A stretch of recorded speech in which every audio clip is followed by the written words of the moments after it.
Hello everybody, welcome to another painting video.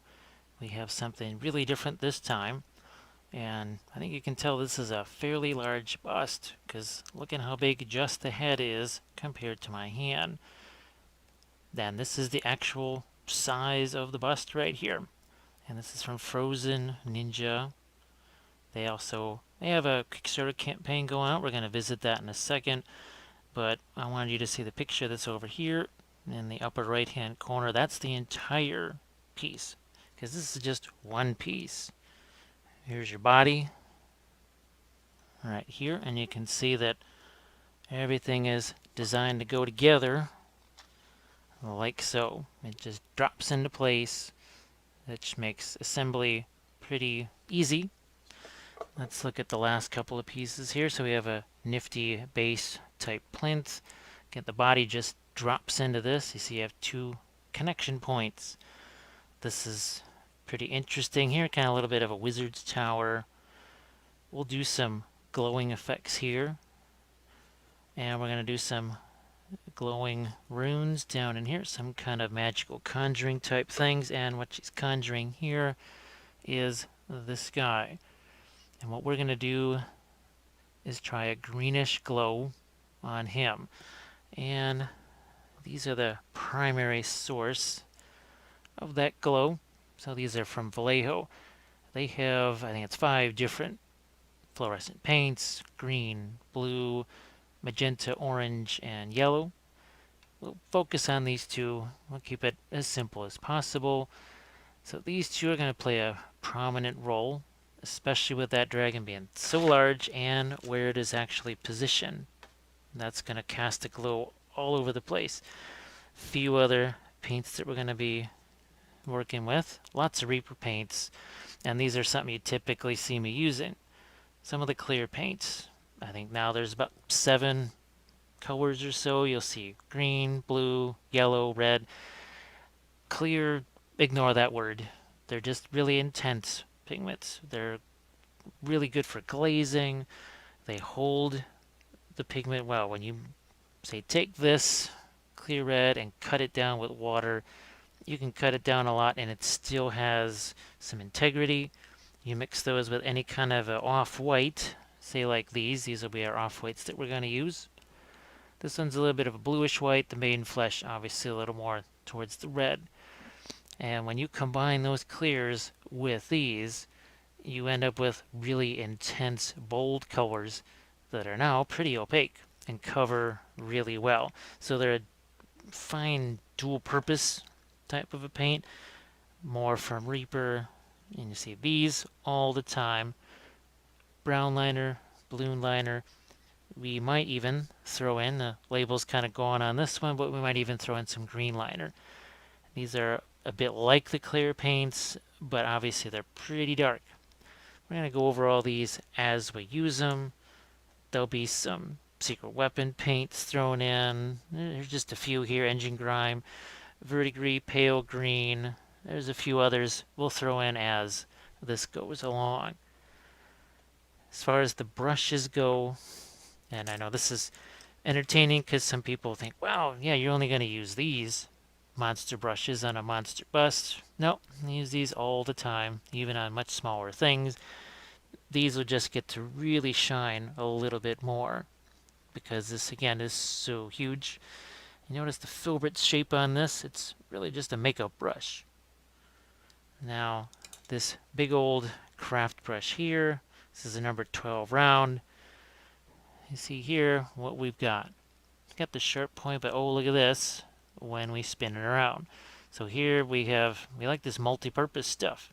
So we have a brush that can do 2 different things, except look at the difference here. So that's almost twice as long.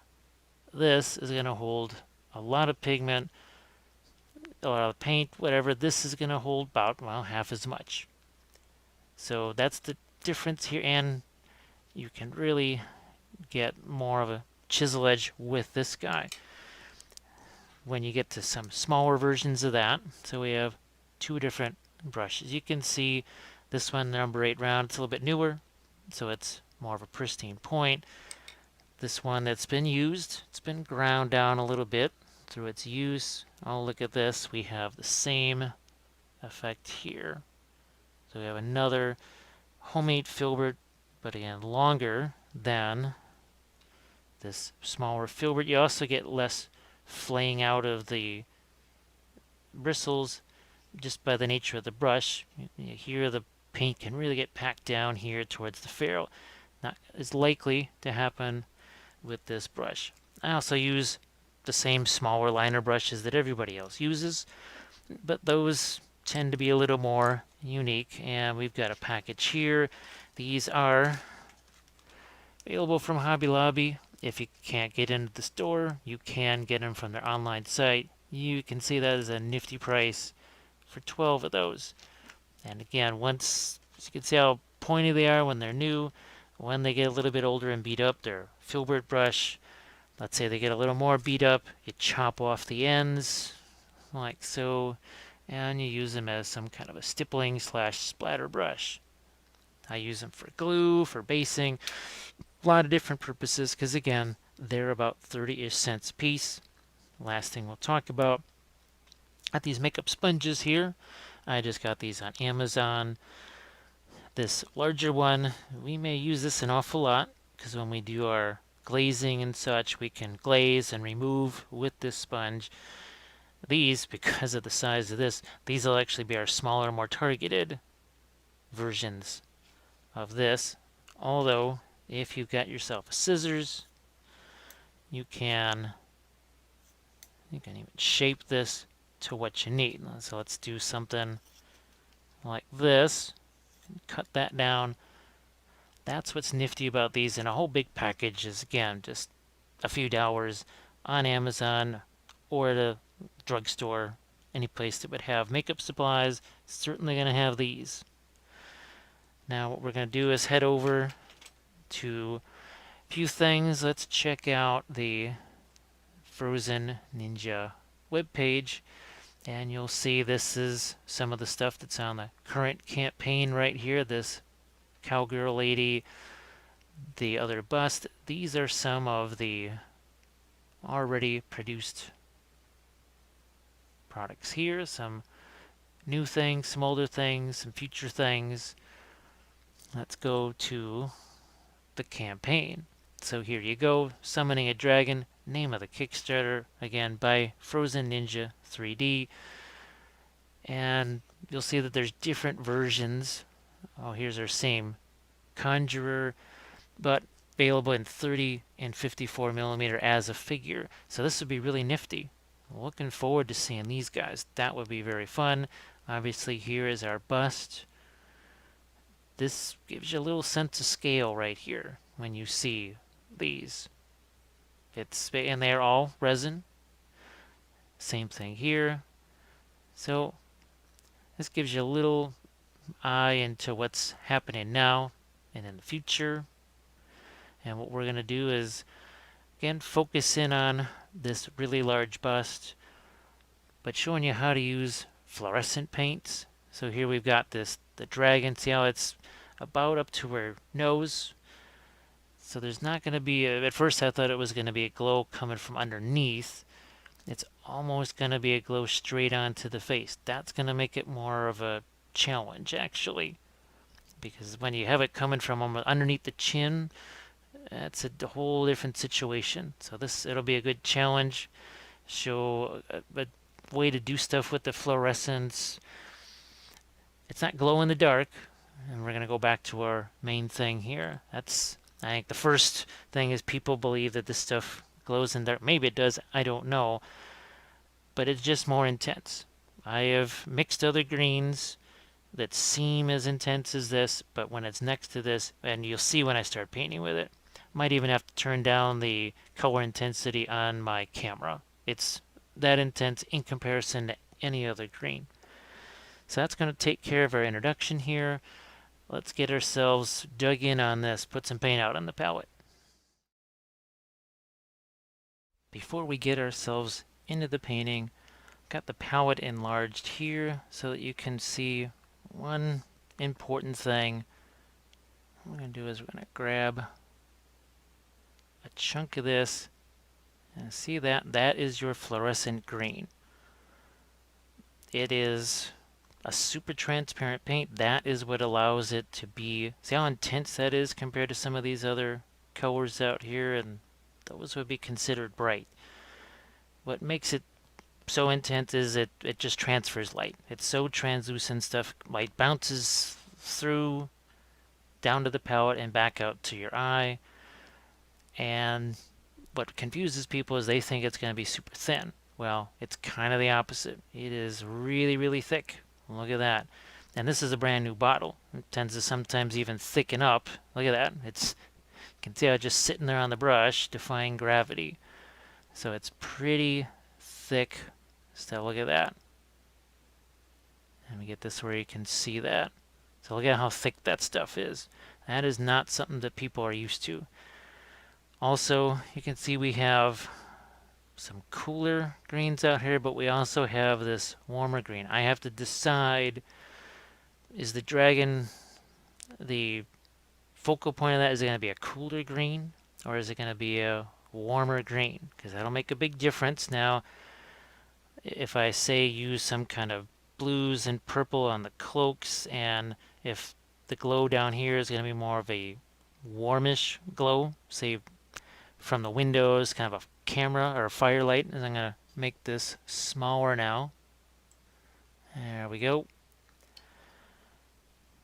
What we want to do is maybe do the dragon as a cooler glow, which means that white over there, that off-white, that's going to be the thing that lightens up our green glow. So you got this big old monster brush out here, because what are we trying to do? We're trying to establish that greenish glow. So I'm going to grab some of this here. I might even grab a little bit of this. You see, all it does is darken that down. This is going to be a messy process. We'll put it that way, because all I want to do is start to get this primer covered. And this is the other thing that people are not used to, a paint that is so thick. People, they'll put it out on their palette and it's so thick, and then they go to put it on the miniature, or the bust in this case, and you can see how that's going right through it. Now you can, let's say, and I'd use the Badger Stynylrez primer to prime this here. Let's say if I had done another layer, maybe used white as the final layer, I could have pre-shaded this even more, and then brushing this over the top would have made it that much lighter. I wanted to show a little bit more of the painting side of things and a little less with the airbrush because, well, getting one of these, craft brush / makeup brush, you can get that and you can walk into any drugstore, makeup store and get that. An airbrush, a little bit tougher to come by. They're not super expensive. Badger airbrushes, if all you're looking to do is basically prime with them, like I do there, I think the Patriot 105 is maybe $60, something along those lines. But I wanted to show you this. So this is, in a way, it's like my shaded base coat.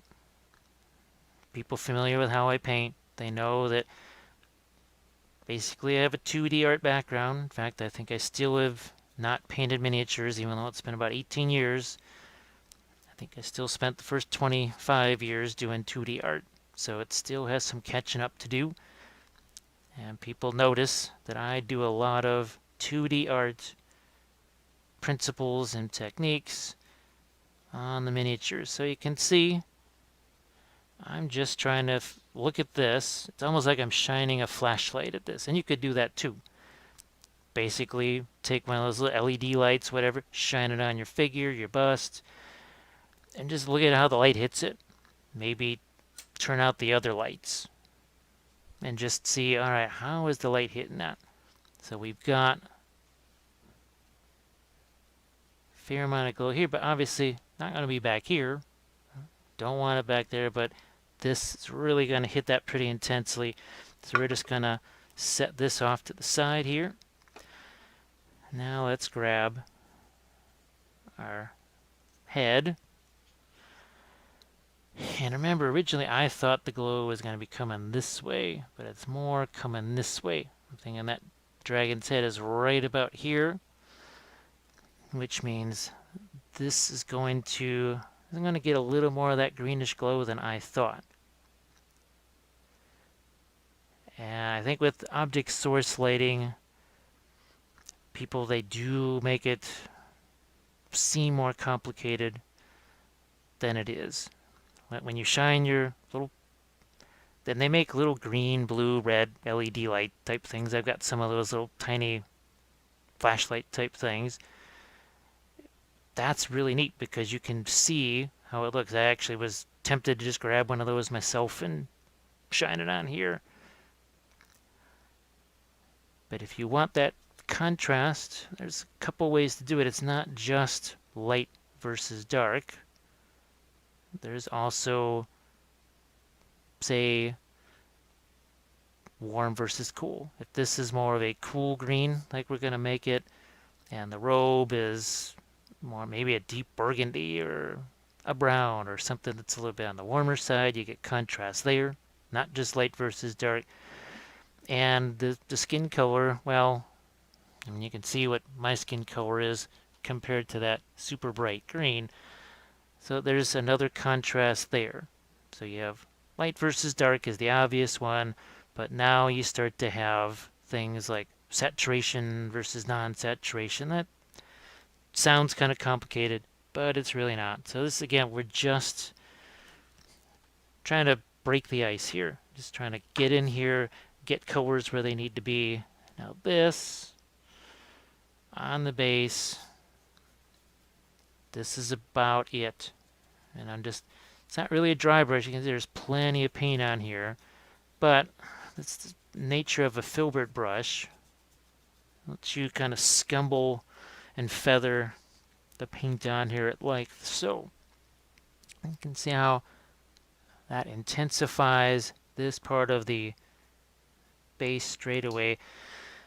Now I'm going to have the little glowing room things in here. I'm not necessarily going to show you all of that because, well, that's kind of repetitive, and shoving a brush down in there, once you see it done a few times, you'll see where that's at. Don't want to waste your time watching me just fill in a bunch of these. But we'll fill in one of those now, and you can get a little bit of a hint at what's going to happen here. So I'm going to take this, and actually I'm going to shift the glow here a little bit so you can see how much more intense that is. Look at the difference between just the straight up fluorescent green. We have to thin it down to make it flow. That's the thing that's really hard for people to get a handle on. And we'll get down in here, and I'm just going to shove that paint down in there. There is, as I said, there's not going to be a lot of delicacy in these initial phases. It's going to be rough and ready. Now there's going to be a darker paint going over the top of this, but let's say we just do something like that. You can see how our first layer, it sticks down in there, but we're just taking away all the stuff that's sitting on the top. All right, we'll keep going here. We'll go around on this first layer here, because you'll see on the back part of this, it's going to be more in shadow, away from the light source. Now we're still going to throw a little bit of a green glow down here also. Nowhere near as intense as obviously where the conjured dragon is coming from. But you can see I can take my hand, wipe away that excess.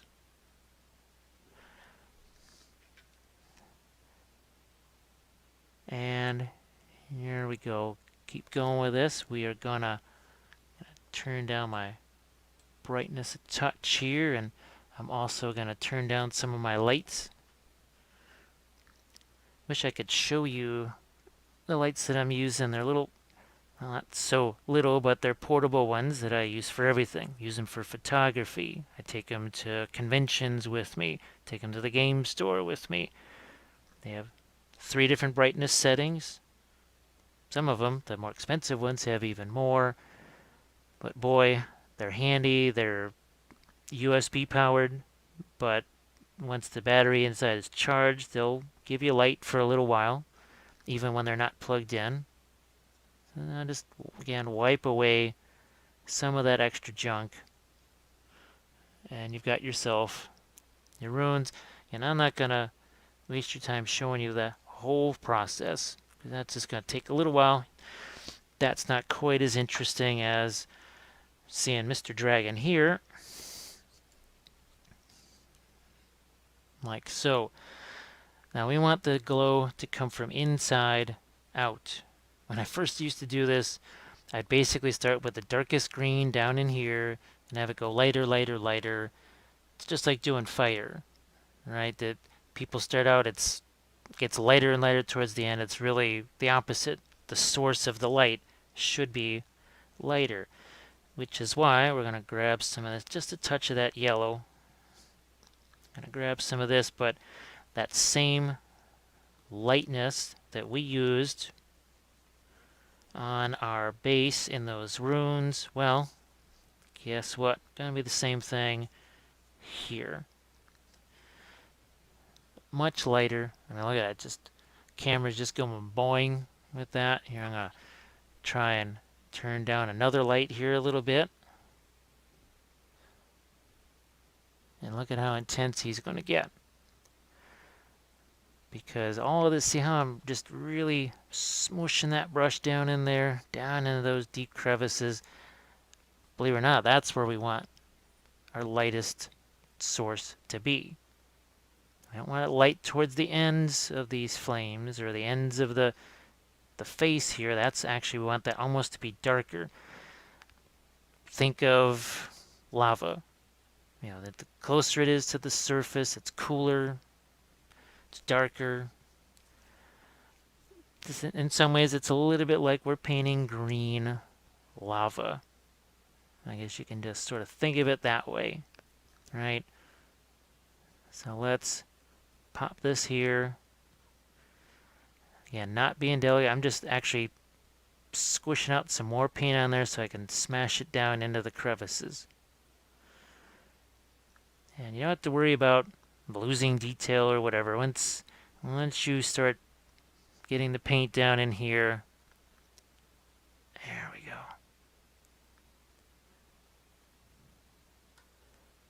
So let's see what happens. I'm going to turn down color intensity of the camera, because that's still at my normal.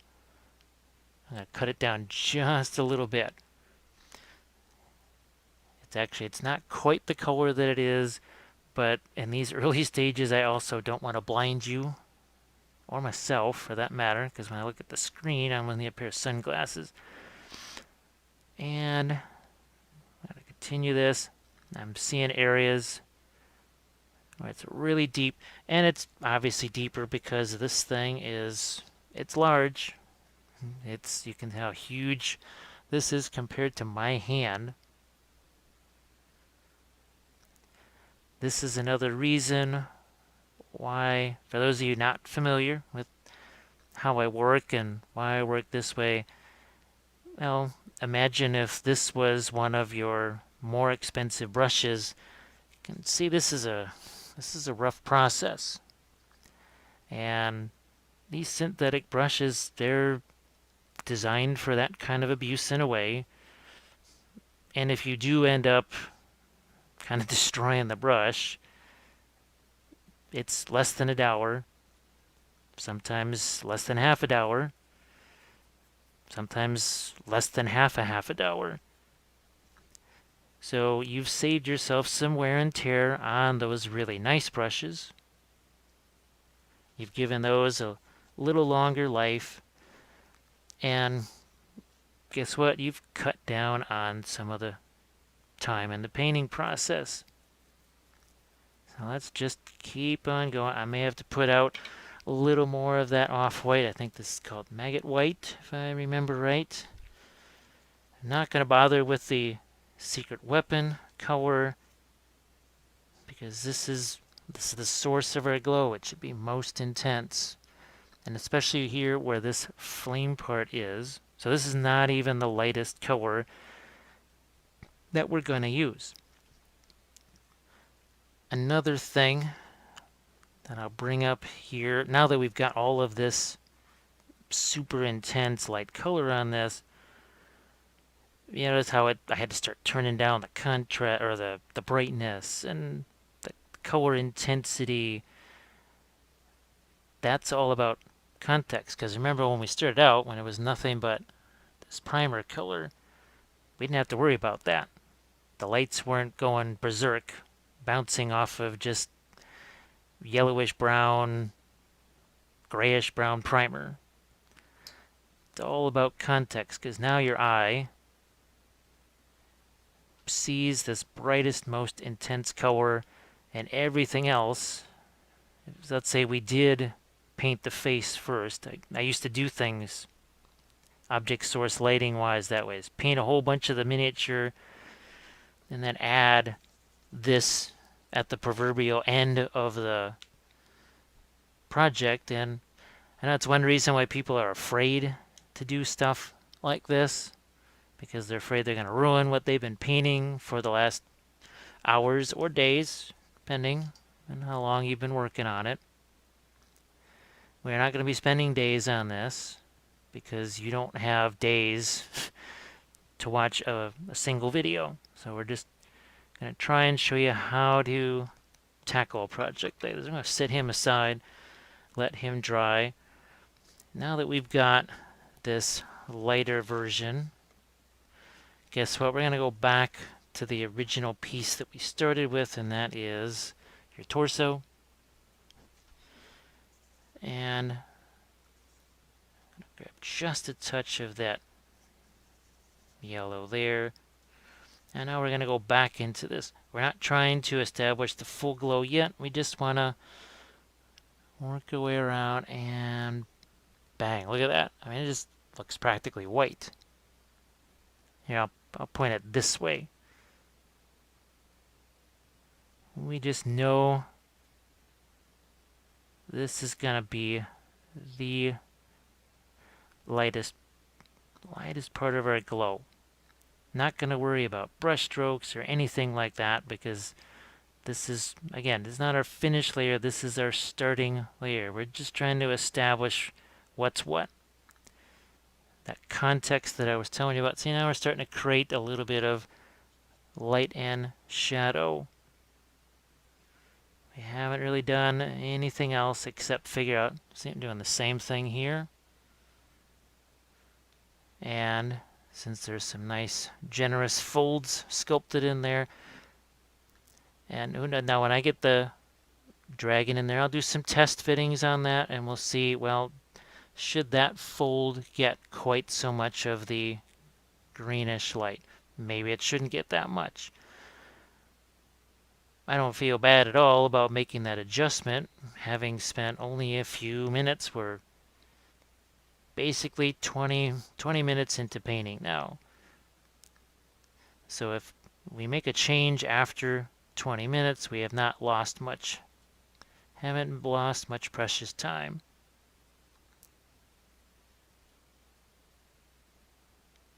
We'll let this sit. You do want to let this, it can take a little bit longer to dry. So you want to give that just some time to mellow out. So let's go up with the color intensity. And I'm going to cut the brightness down even a little bit more. Alright, so you can get a sense of what that's doing. And we've got our face. We will do the same thing here. Again, working with this larger brush. We'll be a little more targeted now. And there's going to be glazes over the top of this. And I'm assuming that vertical edge there, that's going to be covered by the top of the cloak there. And again, not a dry brush, because there's tons of wet paint on here. We're going to hit, we know this part of the cloak is gonna, that edge is gonna catch some light. And now that I've used some of the paint on that brush, now we are going to start to figure out just where we want that glow on the face. And we'll turn it upside down. This is, in effect, shining the flashlight on the face. And I know most folks, they're used to maybe just painting one small part of the overall piece at one time. And they paint it till it's done, and well, they see progress because, oh, look, you know, the face is done, or the hand is done, or this one part of the figure, one leg is finished. That's fantastic, except now you've painted that entire piece compared to just the primer. In this case, when I start to put on either glazes or other colors, we can compare those to this green, to the glow. We're a little bit more accurate off the bat. I want to see just how much of that light do I want to get into the eyes.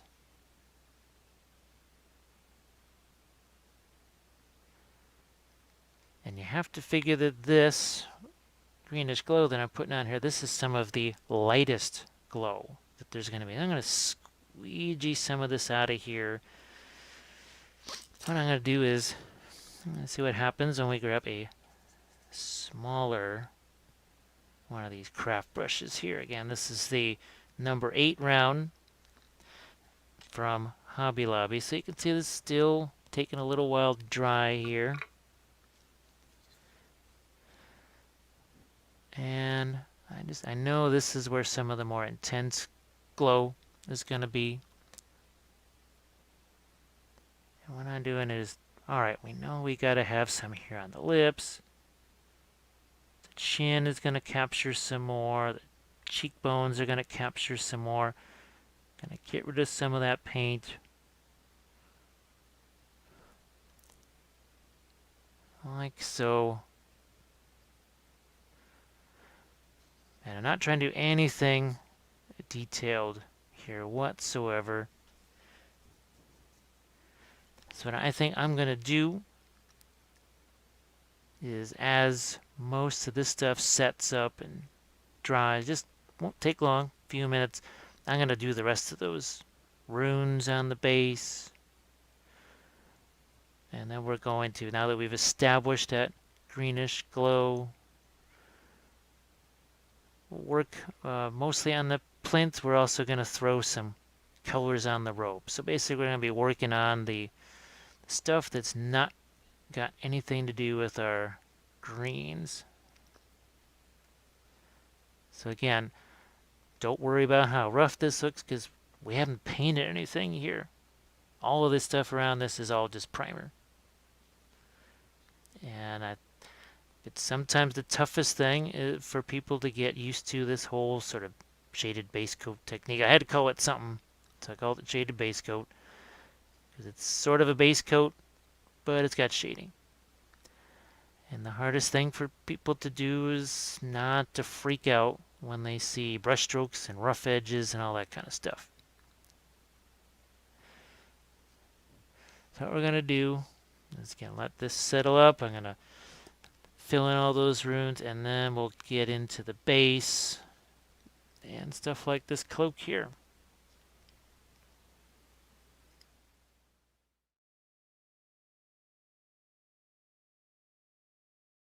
As one of my favorite principles in painting is, one of my favorite phrases, and this is something I heard when I was a little kid, watching some of those painting guys on public TV and all that sort of thing.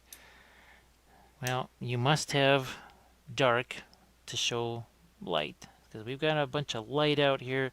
Let's throw out some dark. We got our plinth. We're going to work on our cloak. We have brown liner here, red liner. We have that grime color. It's a dark gray. That's a secret weapon. Then we have clear red, clear yellow, maiden flesh over here. Let's dive in. I'm going to grab some of this gray, some of the brown liner, and let's get this where you can see it. And what looked so dark, not dark. Because now we got ourselves a genuine dark in there, and guess what? Just like with our light color, I am just going to shove this down into those crevices and shadow areas, like so. We want a stone type of a feel here. We're going to do a lot of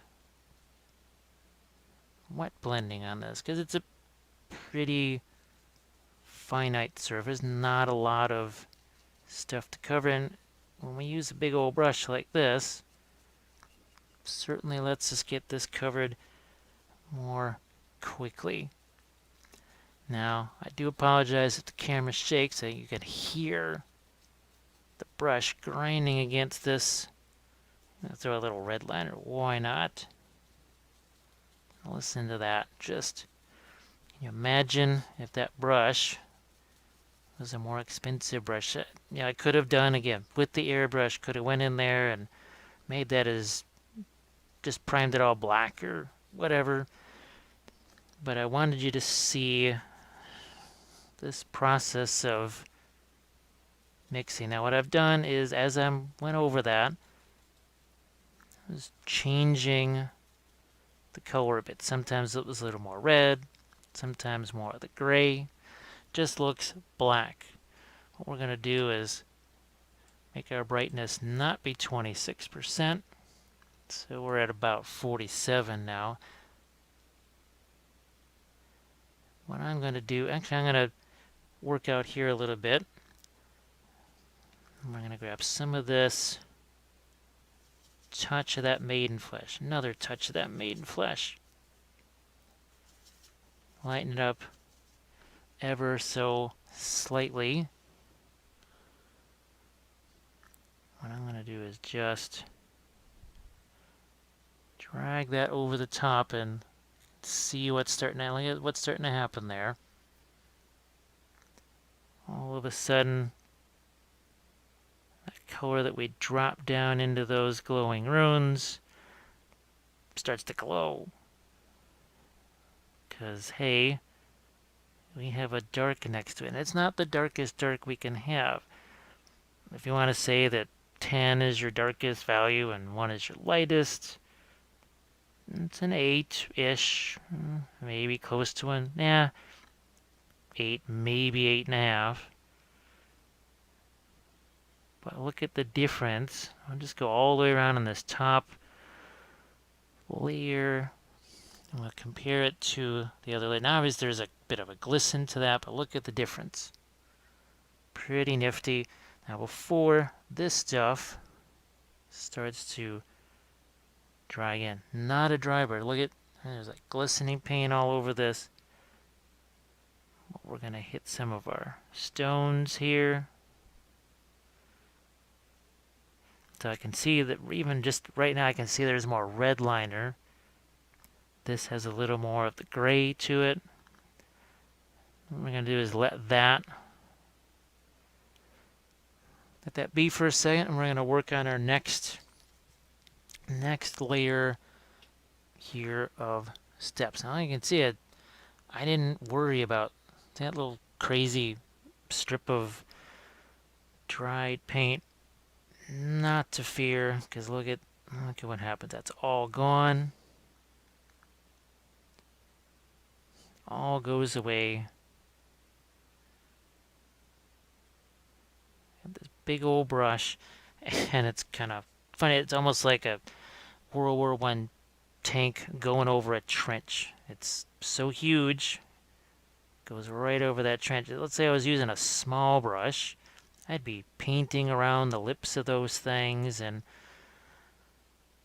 that it's fine if that's what you want to do, but we all have a finite amount of time.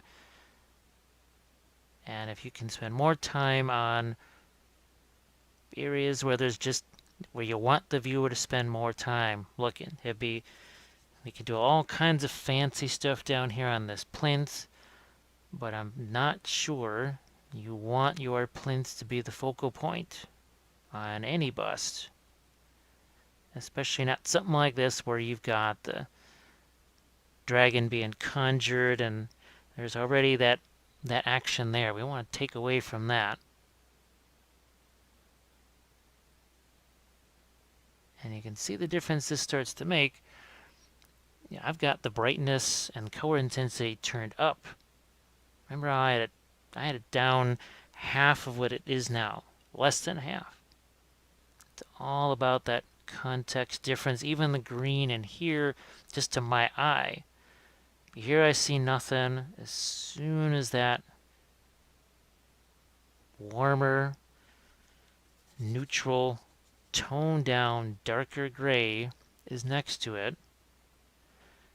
And well, we're also adding a third, well, no, the fourth dimension of contrast, a hard edge. Poof. Because here, guys, we don't really have a hard edge. Here we do. I'm going to grab just all this paint on my brush. I guess we're going to have some maiden flesh work its way in there. It lightens this up. It warms it up. Maybe take away some of the excess. It's, again, not a dry brush. It's a feathered brush stroke. I'm going to do it everywhere. Because now, see, that's getting a little bit of a reddishness to it. We wanted that, remember, because we wanted something to differentiate red and green contrast. The eye, most people look at it, well, that's just gray. It's gray, but it is gray with a reddish tint to it. So we're just, see, we're going to skip parts of these walls. Skip parts of those. Now we're going to go back down here on our plinth, and I'll see, now I can start to, guess what, add the same sort of lightness here. Really, obviously, just it's actually a dark middle tone. It's all about that context, and we've kind of gone in the other direction here. And we're starting to add just a bit of light there.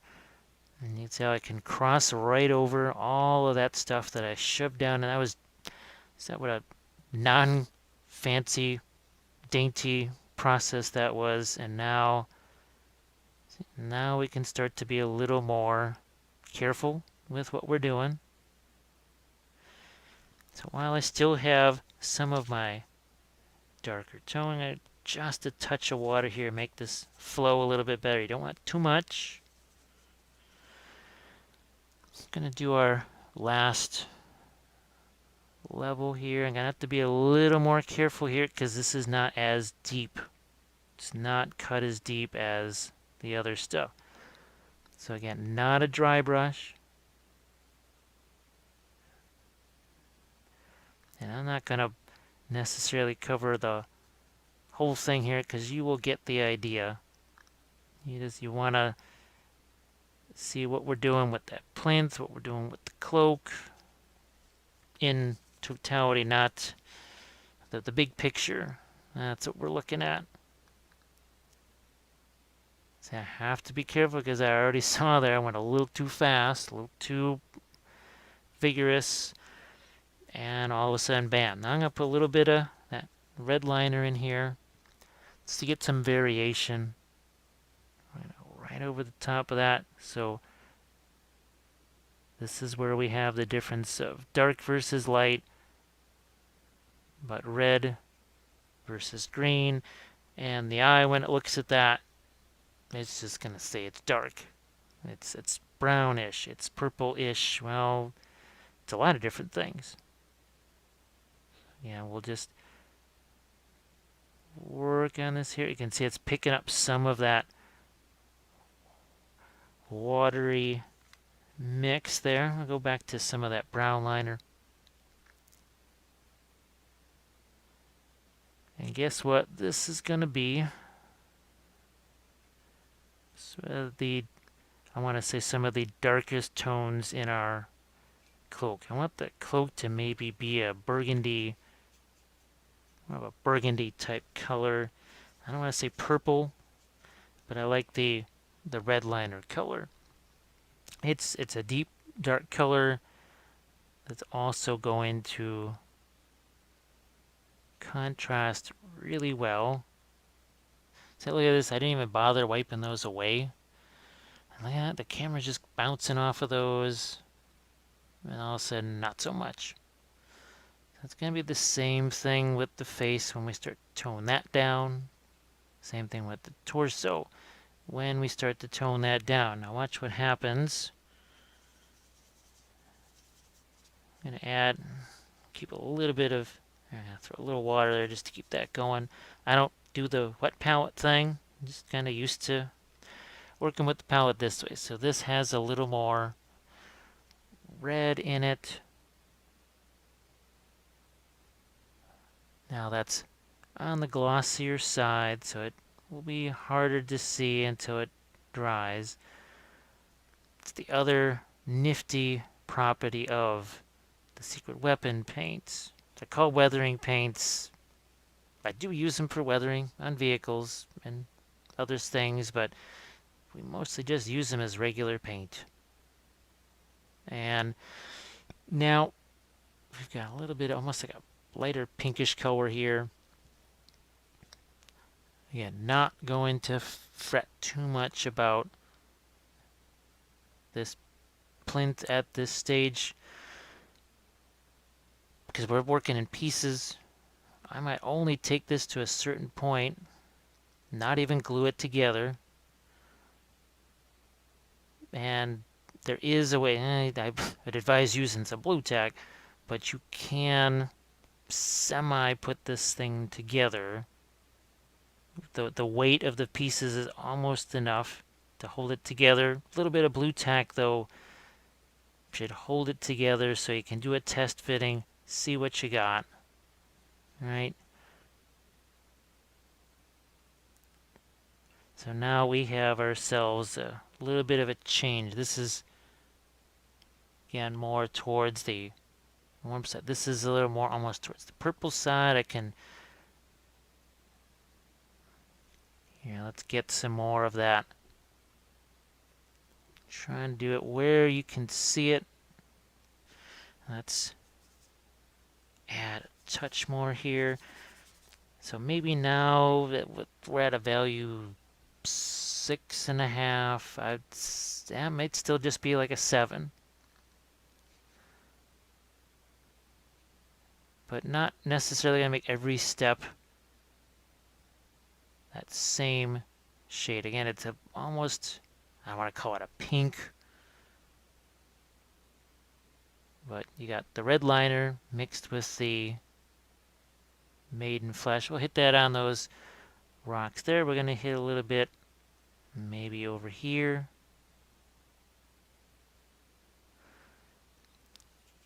Then I'm going to go over here and do some. So again, we're rotating around here, putting a little bit of a different tone in different places. Now let's go back to our engine grime. That's what it is. Go there. Let's see what happens when the maiden flesh hits that. So now it is, especially if we add a touch of yellow, we have a little different color. You can see, I think, the difference in these two. We can make that a little bigger. Let's do that. And you can't see my cursor that's pointing to the one on top and the one on the bottom, but that one that's, say, right next to where it says Frozen Ninja, that is more green than that mix of red liner. Now let's, again, get rid of some of the excess. Now you can see how that's starting to change our stones a bit. Yeah, let's get some here on our steps. You can see how I'm working the strokes this way, that way, a little bit of cross hatching. And it's, in effect, smoothing out the brush strokes. So I'm working towards the left and then out towards the right, back and forth, but not going all the way around. I'm going to stop there, spun this around, put a little bit of that here, some of that up here, and then stop. One little section of it right on that part, let it go. Go back over here. You can see how much lighter that is in comparison. Right here. Once again, have to be careful not to draw the eye too far away from the main event, which is your conjured dragon, your face. If this does end up, once we put this together and we say, wow, that's a little too much interest being taken away from our face, we can glaze this down. And heck, since it's a separate piece like this, you could even, in theory, just shoot a little bit of airbrush paint on there just to darken it down that way. You know, just mist a little bit of darker brown on it, darker gray. There's usually multiple solutions to every potential problem here. Let's go a little more with the yellow just for the heck of it. And again, trying to do this where you can see it. So what we're doing here is, in some ways, we're adding interest without the people knowing it, that they're looking at this, because we're introducing a little bit of yellow over here. What's fun is that a lot of the colors that you're seeing over here, that red, that yellow, and that maiden flesh, we'll do a lot of our skin with that. It's going to be pretty dark skin because, well, we want to have that conjuring effect show up. I'm not going to worry too much about the edge of that. Here, I'm going to really see how much paint is in that brush. And we can get in here again later on, do some more stuff in there. But for right now, we just trying to establish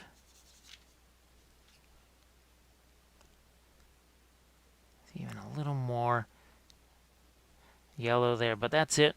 Just stop, leave it. Put some here on this window frame, a stone or two, because we have to ask us do we really want to paint every single stone that, by the way, is on the back of the plinth. So here's your front.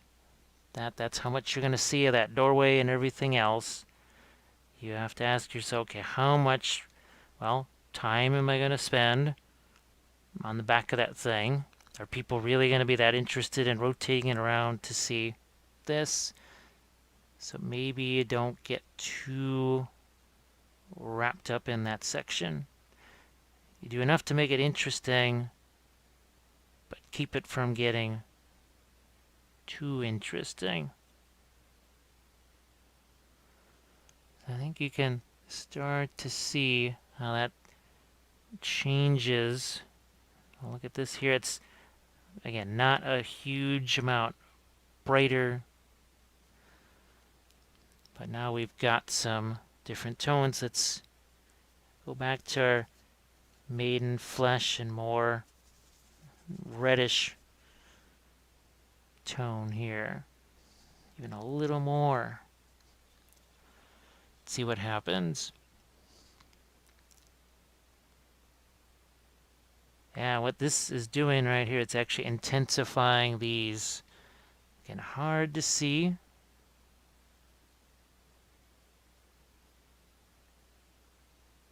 But just enough. Same thing right here.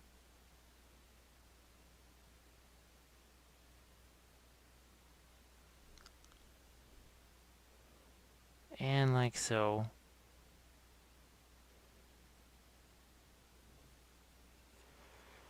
Over here. So we're just gonna let that part go. We've got our yellow and red. While we got that out there, we'll just take ever so slight amount of that fluorescent orange. Look at how that just boom. And that's with, again, the color intensity still turned down. So we wanted to have a little bit of a glow from this window. Now I can see some of the original dark color has to be taken away. And what we're going to do is toss in a little bit of yellow there. And is there another window there? Nope, this is the only window that we've got. And just like it was with the green, look at how intense that is. I'm just going to fill in those sections. Now again, there's some of the original paint we slapped in there is still drying. But that's alright, we're just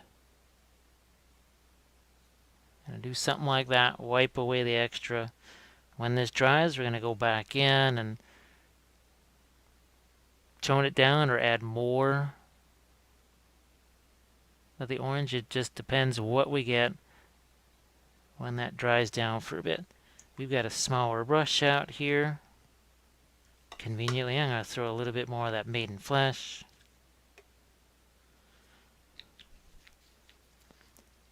We'll see if there's a few areas here. We've got a smaller brush that we can work with. Now that's where we got some lights, and I like to, you can see I don't mind using my finger to paint with, because this is doing a few things. So I can pop down some paint.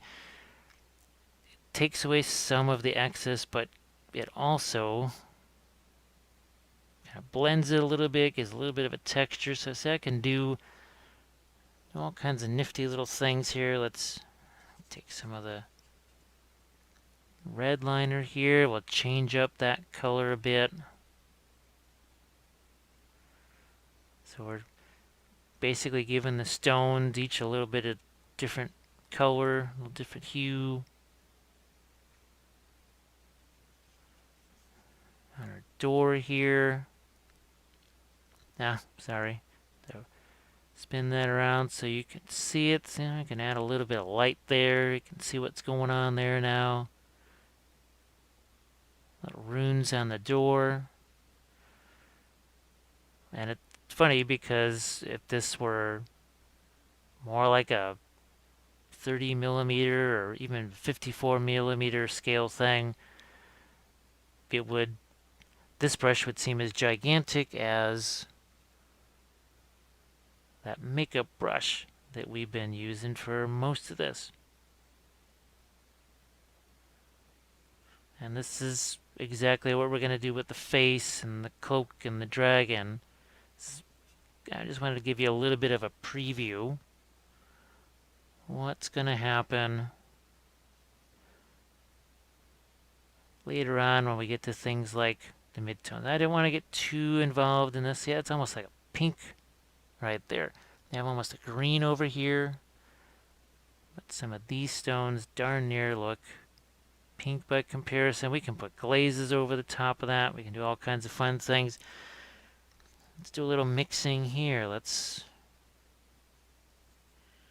do some of this. We still have some brown liner left. So make ourselves more of a brownish type color. Those are supposed to be wood. I'll hit this over here. Now we can glaze this down. I'm going to do this on the door here.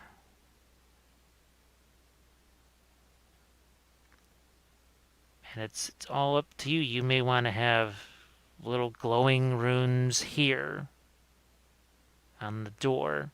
Maybe they're bluish glow. There's no reason why you couldn't do that. It's as long as you are always aware of, well, let's see. Do I want to have this many glowing things, especially something that is on the back of a figure that's carrying a gigantic glowing dragon with glow all over the face? So you can do it, and if it's for a super display thing or whatever, then you can certainly invest as much or as little time as you want. So we're going to set this aside, right? And just while I've got the dragon here, before the dragon gets paint all over it, well, let's do something with these hands and some skin tone here. I'm going to get that maiden flesh back out. I'm going to get some of the yellow back out here, like so. Poof. And while I've got it here, I just want to show we're making a kind of a darker skin color here. Let's green that up just a bit.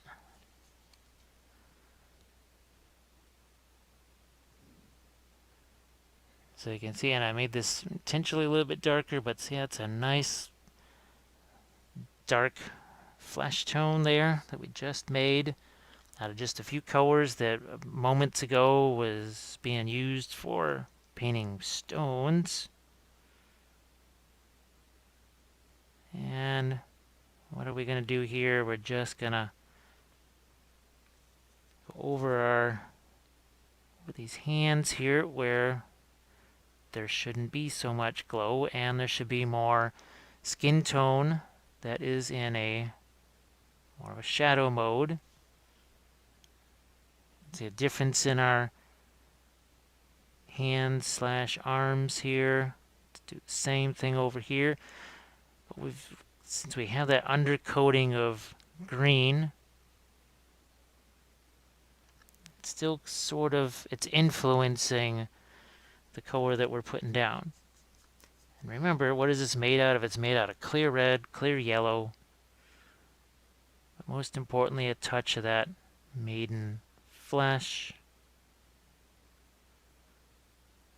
That's what gives it just that touch of opacity. And we won't do too much of that on this side of it. I'm going to water that down just a bit. Like that, and wipe some away. Here, same thing, do that, wipe some away. Some there, wipe a bit away.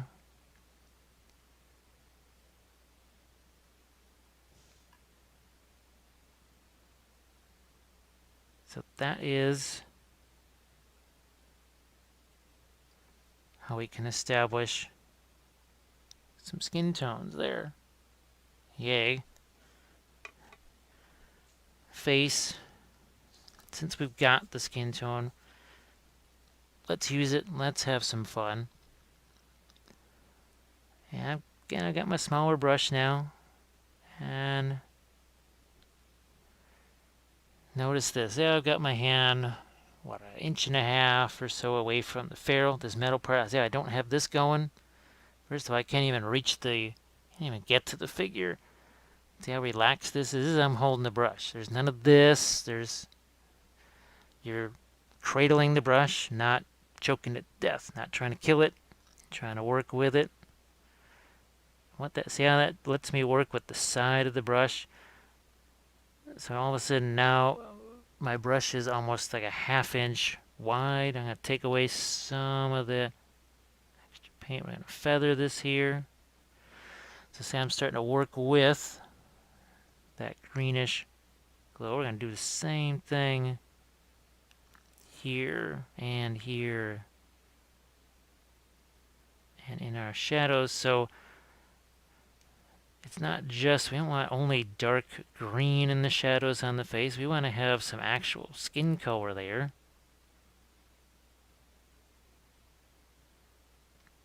There's not that much skin showing. There's, you know, her hands, her forearms, and then this little bit of the face. So we'll hit some here, some here. You're not going to be able to really see this at all. I'm just trying to get some paint on the chin. It's all in shadow, away from the green light source. So just had to give me a few minutes there to fool around with that.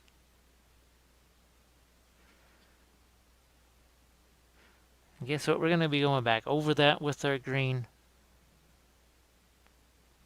So you can see it does not take terribly long to establish a shadow type skin tone there. Not a big deal.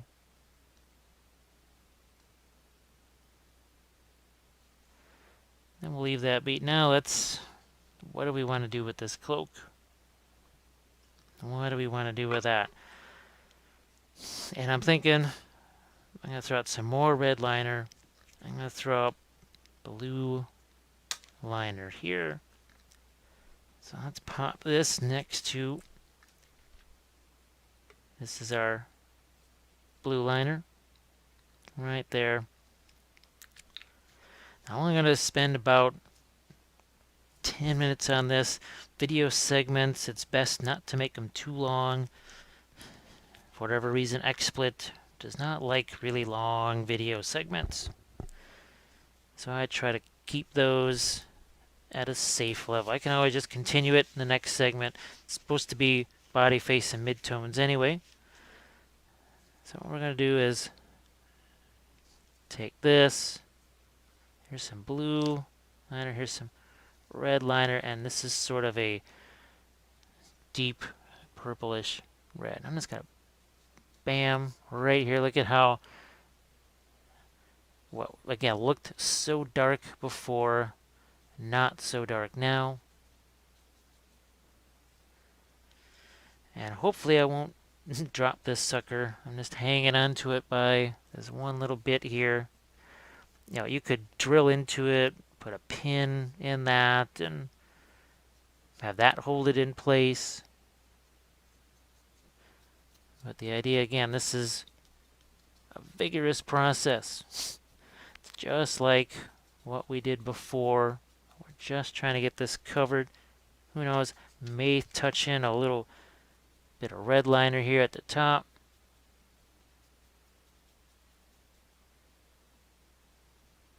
Look at that difference there. So we're back into the most basic of contrast modes, but it's not just dark versus light. It is red versus green. Now we're going to go back to blue liner in our shadows. I think the other reason I wanted to hit a little bit of red on this is I always hear from people that reds are really challenging for them. They turn pink, they get chalky. So I thought this could also be a little lesson in reds, some object source lighting, using fluorescence, contrasts, that kind of thing. All right, let's throw out, before I run out of my red liner, bang, right there. Get you situated where people can see that. Grab a bit more of that clear red. This again is the advantage of that big old brush. Look at that. Not as rough now. We're starting to do a little bit of directional brush strokes. I'm going to throw out some more clear red like this.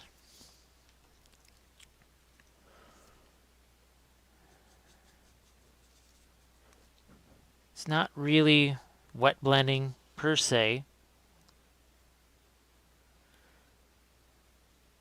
I think I'm just gonna carry this down. That's the nifty thing about the clear paints. So look at that. As you, I'm just following along the folds of the cloak.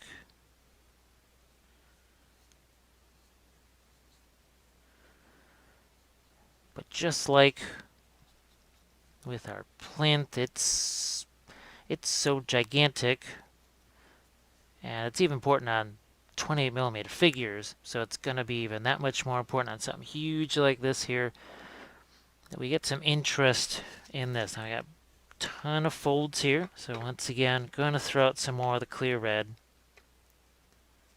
I'm going to go direct into that little section over there.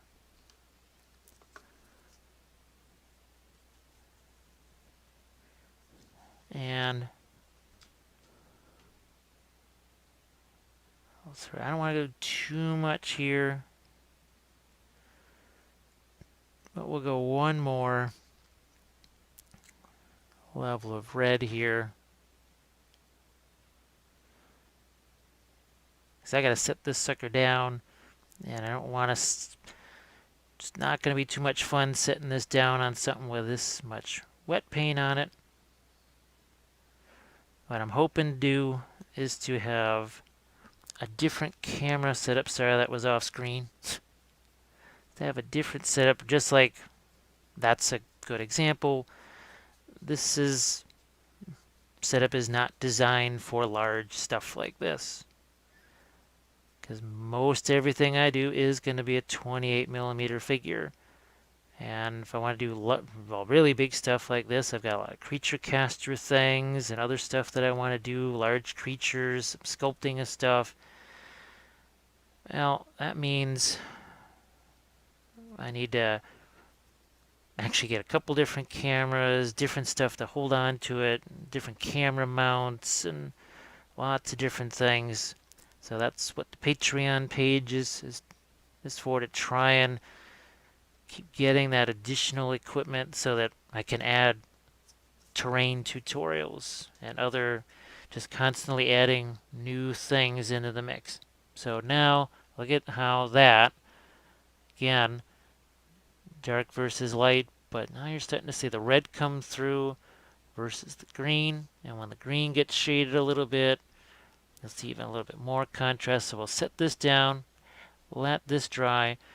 We still have the other section of a cloak that we can work on the torso. So we're going to start there, and we'll work our way back into here. Again, we're going to try some mid-tones and other stuff here on the body, on the face. Working our way around, trying to get all of this, not getting stuck in just like painting one eye. So we're going to move around here. We'll be back with our next segment.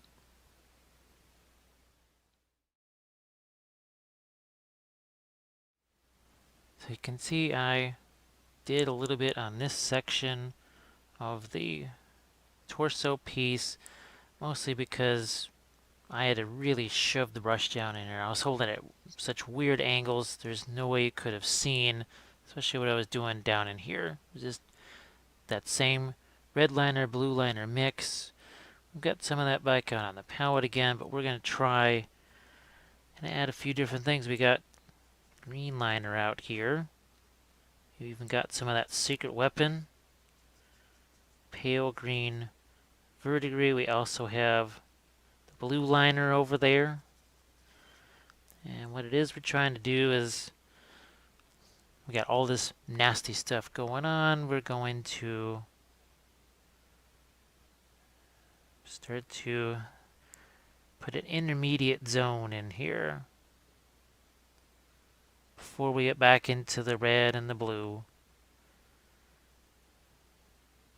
And it's a little bit like what we were going to do before, but see, now we're We're almost adding a bit of a dark green. This is more along the lines of those midtones I was telling you about. Midtones, there's nothing really all that fancy about it. It's just that zone in between your highlights and your darks. So using that 1 to 10 value scale, we can call it a 3 to 7 range, or 4 to 6, something like that. So again, it's up to how much dark do you want to have, how much light do you want to have, but a lot of the fun stuff happens in these middle tone ranges here. And once I go back into this with the fluorescent paints, this will start to get a little bit brighter again. I have to tone this down. I have to start to merge this with what's going to be those deep burgundy reds. And I also have to start to get a little bit of shape here. So it's okay to, you don't have to just do all the lights and then add all the darks, or do all the darks and then start to add lights. It's okay to go back and forth. Why not? There's no reason why you can't be that flexible to do that. So let's do the same thing in here. We're going to try and get some of that green. Again, not so much in where it really shouldn't be, but just some. Just a little to get this going. Over here, there's going to be more of that deeper burgundy mixture anyway. And remember, starting out with the fluorescent paints, that wasn't supposed to be the final color there. It was more, and see how all of a sudden now, and we're going to lighten this back up again, but you notice how the camera doesn't have, it's obviously the wet paint here, but the camera's having less time focusing on it, picking it up, because we're starting to tone some things down. In that early stage, all we were trying to do was figure out where we wanted some of these lights and darks to go. Where do we want that glow to hit? And this is where we start to make more of those final determinations on that. I mean, not final, but start to narrow down the options.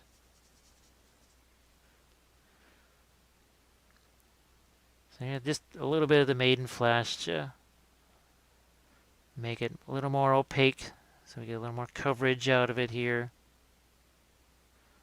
That's all it took, just that little tiny bit. And you remember those crosshatch strokes I was telling you how I'm doing this? Hopefully that's a little, there we go. Again, if it's wet, the lights are kind of bouncing off. See how it's kind of back and forth and back and forth. You know, I can, here, we'll throw it just a touch of it, maybe a touch more. But that's the neat flexibility of the clear paints. Let's get some more of that out there.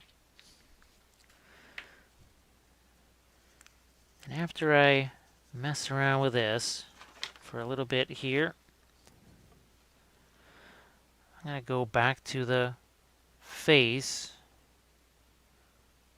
But on the face, it's going to be more along the lines of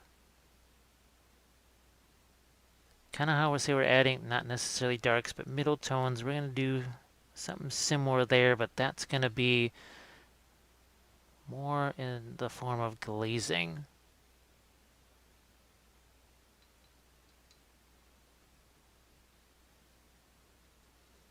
So same thing here. Yeah, we Haven't figured out quite the extent of how far I want that glow to be yet, because I have to get the dragon in there first. Well, we can do a little test fit of that. Why not? Because I think that'll fit on screen. It does. So maybe that is going to hit a little lower on the face than I thought. So let's grab that. The head. Now it is. Yeah, it's about nose to nose. A little bit lower. So I can see the inside of the hood's going to get more of a glow. Yeah, look at the way that is there. That's going to get more glow. And the top of this will get some more. All right. So that's, again, it's good to know. Yeah, let's get that down in there. Yeah.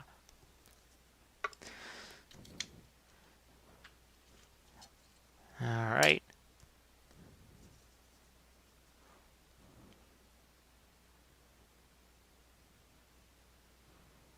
And again, that's a little brighter now. Not lighter so much in value, but definitely more intense color-wise. So I'm going to set this aside. We'll let that mellow out. What we're going to do is we'll get stuck into the face here. And I'm just going to get some green, darker greens in the shadow areas here. I may have to turn my lights up a little bit. And that's probably going to have to go back and forth on that. Let's see. We'll do that. Yep. And that blue liner here, and what that's going to do is in combination with the green, or I can just go grab my green liner. And I'll throw some of this out there too. There.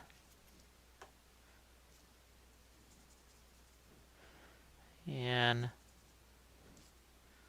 remember I promised you some glazing. We'll do some of that here. Get it where you can see it. And here we go. Wipe away some of the excess on the brush.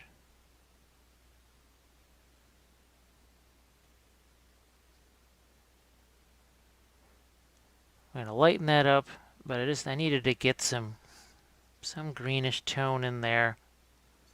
I'm going to do the same thing on this side. Looks like you can see it.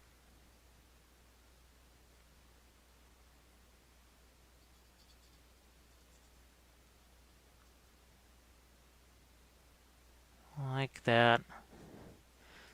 Again, take some of it away. And I'm going to do a similar thing here on the hair.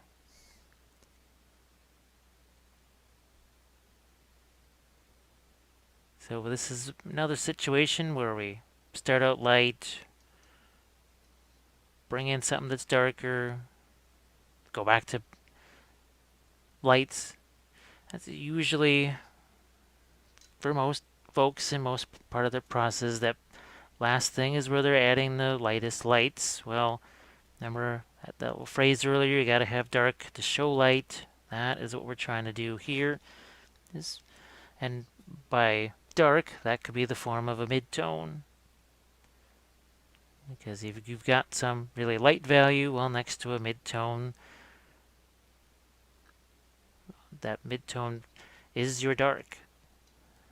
Just get rid of that. We'll put a little bit of a shadow here, and some on the hair.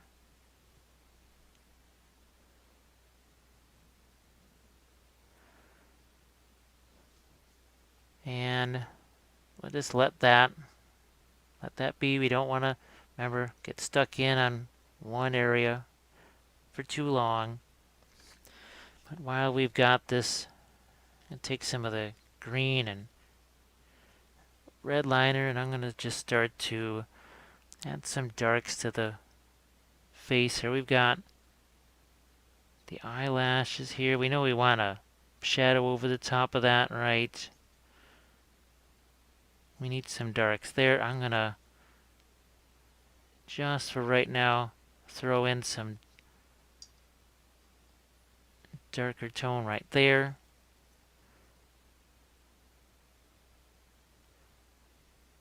In a few places. And just going to make this a little bit of a glaze here. I don't want to make it a line. But it's easier now if I get some darker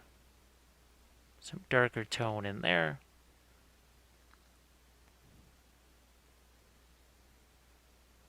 Instead of trying to establish that line once I've been working on a bunch of stuff around it.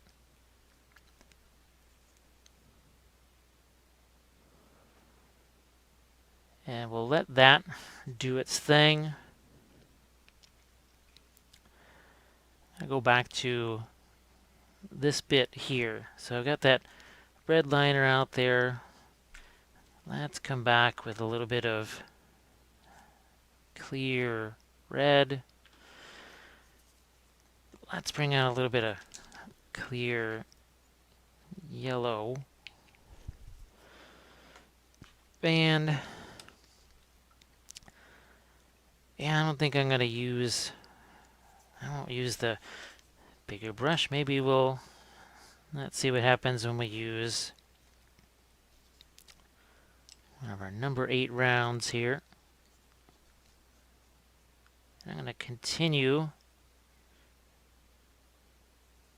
with the process we had started on that, on the hood here.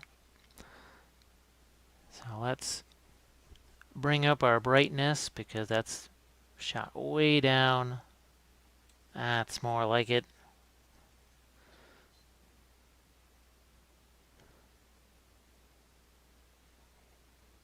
And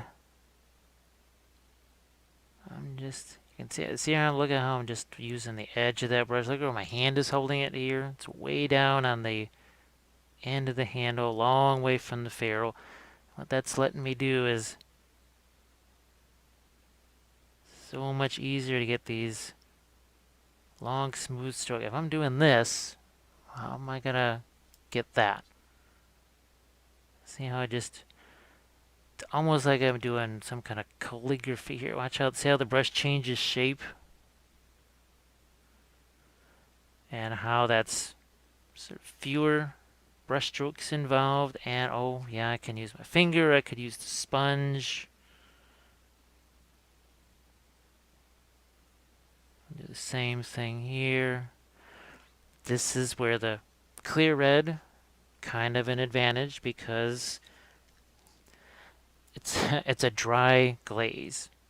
It sounds crazy, but you can tell this is pretty transparent, what we have working here.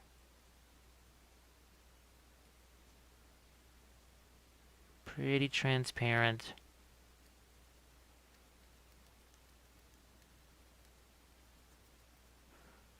I can just be, again, rough with it. Now we're going to grab some more of that red, a little bit of the blue liner. Let's grab a little the red liner too. And same process here.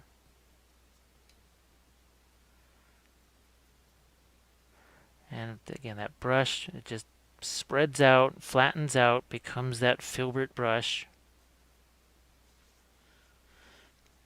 And just a touch of water in it, that's what helps it to flow even more. Yeah, you can use flow improvers and that sort of thing. It's, I don't know, it seems like I don't need to use all the glaze mediums and all those different things when I use the Reaper clears. Clears in the liners.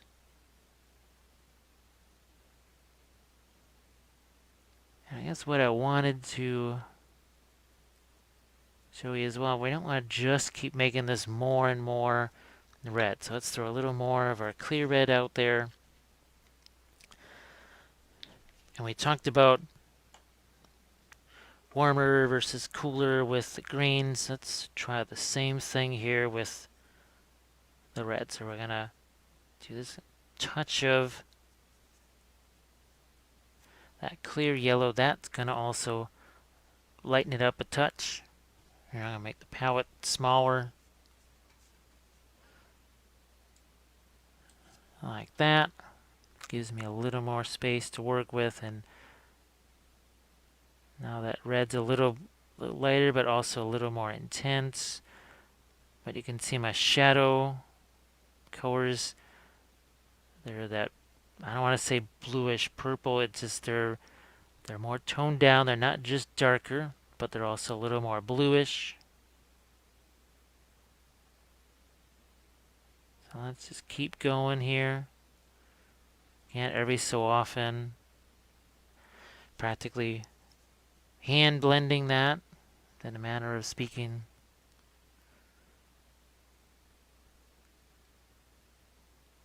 And again here.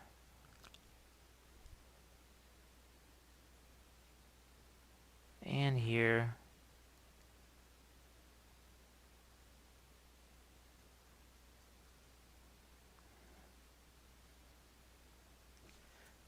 I'm going to take this here to add a little more of the yellow to it.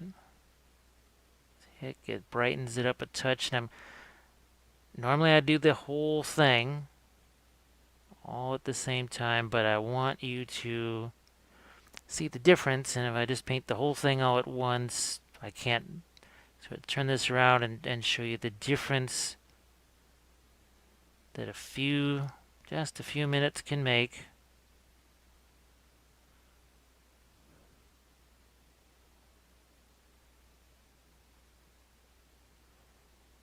See, I can just do that same sort of blending by hand there. And I could use the bigger brush if I wanted to. Again, I just want you to see a portion of this.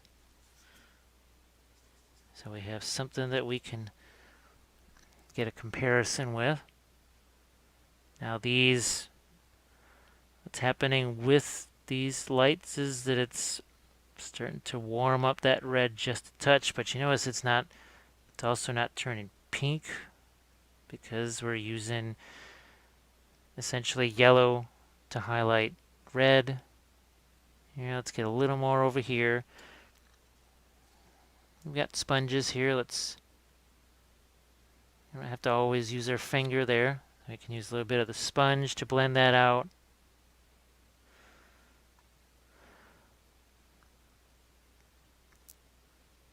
And I'm going to go up to about this portion here. This is again the nifty thing about the clear red. It's almost like I'm doing a bit of a glaze here.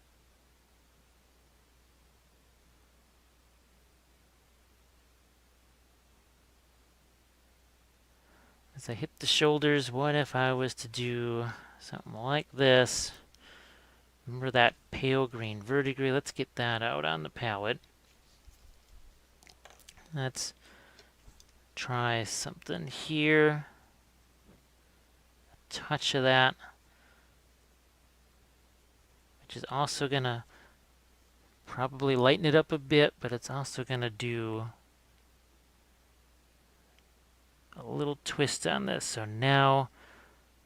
So these highlights, you can see it has a little more yellowness to it, and this is going to look a little more magenta.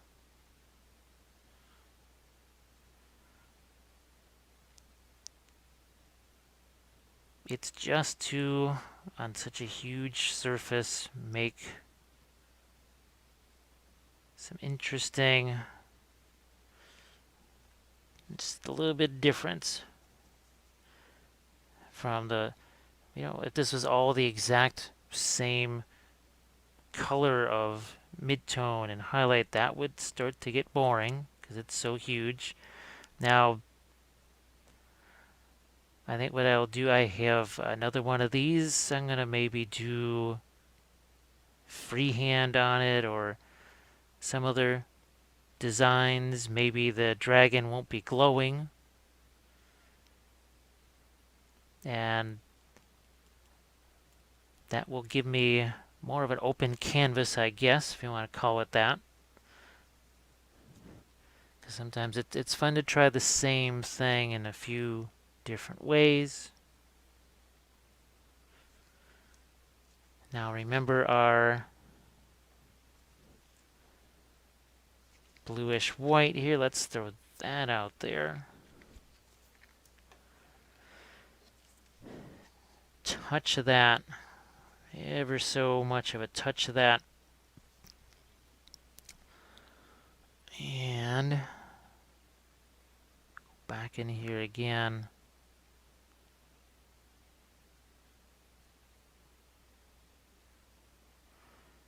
And we are not adding anything that is a highlight. Look at how dark that is on the palette. But look at how light it seems. Here, obviously, it's getting a little bit of a reflection, which makes it seem that much lighter. It's really not quite that light.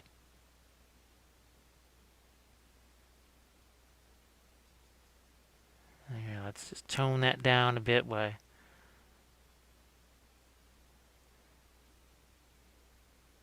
I guess what the idea is here, we're going a little bit back and forth. You see this theme of the areas that are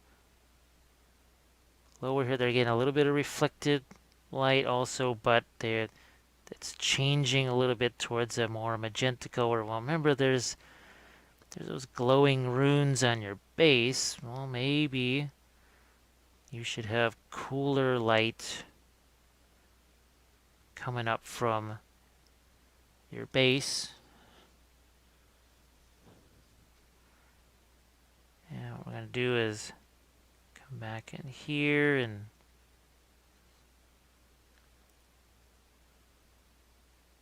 do a little bit of a smoothing out process here. Now, if you're doing this with an airbrush, well, the color idea is the same. You may be executing this with again your airbrush, so you're not having to blend it with your hand like I am. But you may want to think about the same color idea here. I haven't put the clear paints through an airbrush. I'm sure if you gave them a little bit of a thinning or whatever, it would do that. It would probably go through there. So we're going to take this now and see.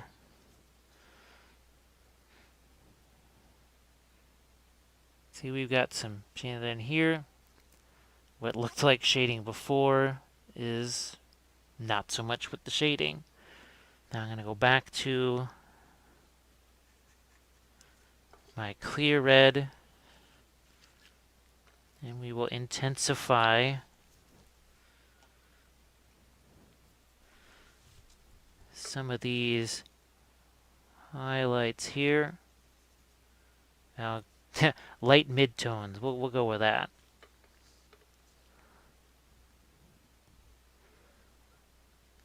And still working with this brush, and again, what looked so light on the palette, or so dark on the palette, now it starts to look light here. It's that, remember we keep talking about the context of things.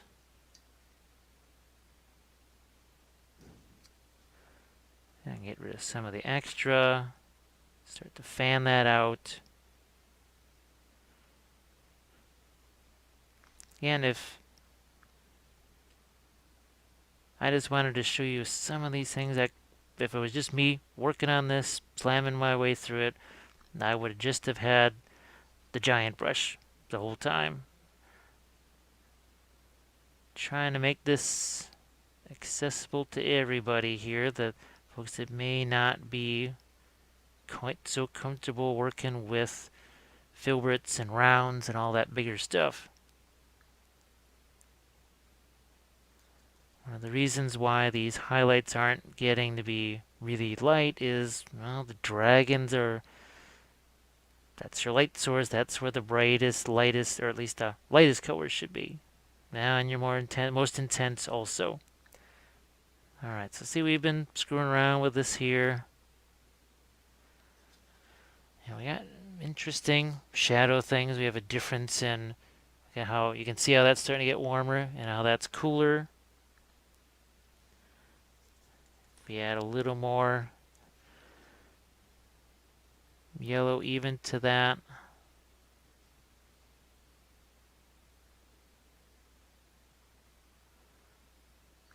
And it's certainly going to be, we'll just do a, see how much darker that is than the green. Oh, gotta turn down the brightness again. Yeah, you can see that they almost look like tears right there. And that's our highlight color over here. So we're being successful in not getting too much of a highlight on the reds. So yeah, I'm just working on this one little section here so we can get a decent view of the difference of the two areas.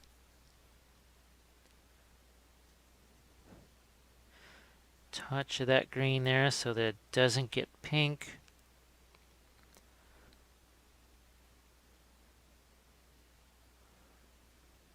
Magenta, okay.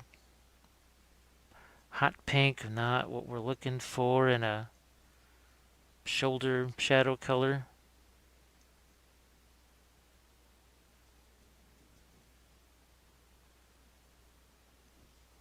And we'll do the same here on some of these folds.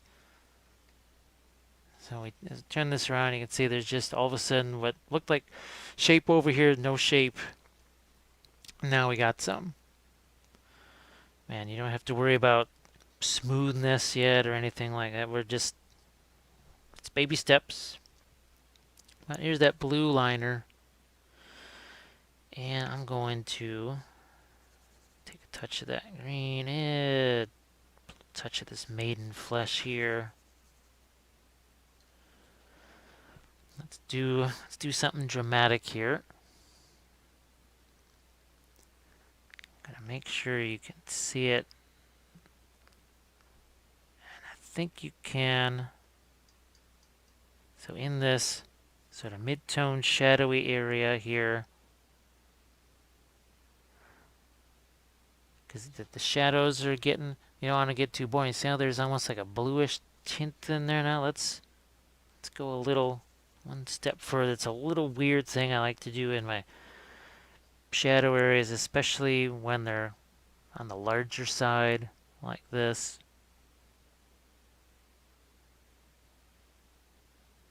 See that crazy thing there? It's like a bluish gray that has practically nothing to do with red. Like, what in the world? What's that all about? Well, it's so huge. We need to give him something else to look at. What I'm gonna do is take some red liner and blue liner, and we'll knock that down.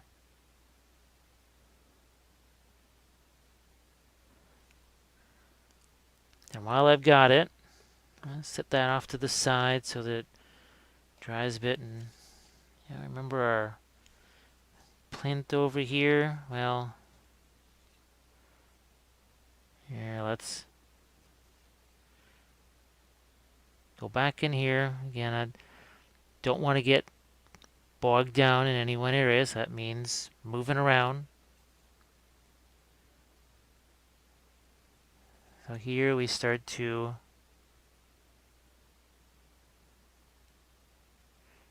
reestablish a little more shape down here, taking our time.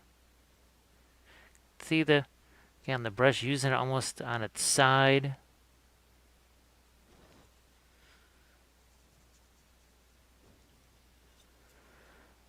And here we'll look at the difference we've got there between those two levels of light and dark. And now I'm going to do something like this. Let's get some of that maiden flesh in with the blue liner.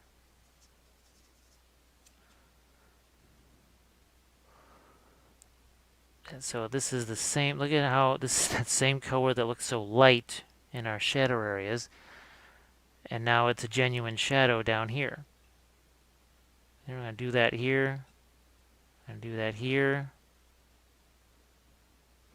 And do some of that here.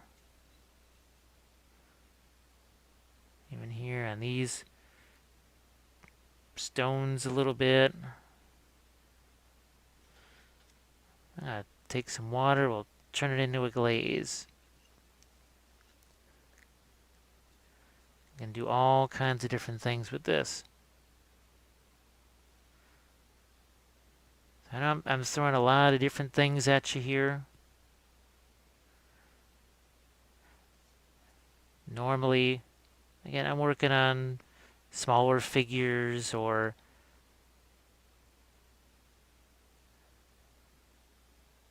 whatever, but this is going to be essentially a two-part video, so it's a little bit easier to absorb, we'll call it that. So you're not getting hit with too much all at once.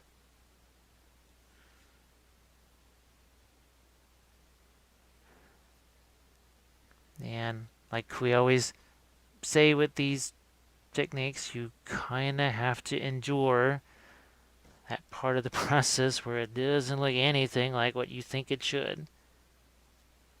It's a chess match. We're setting up for future moves here. Remember how crazy and nasty the plinth section of this thing looked when we first started? So here's a combination of the red and green, but how that looked when you first saw me just slopping nasty, super bright green paint down into these crevices, and all of a sudden things start to have more and more shape.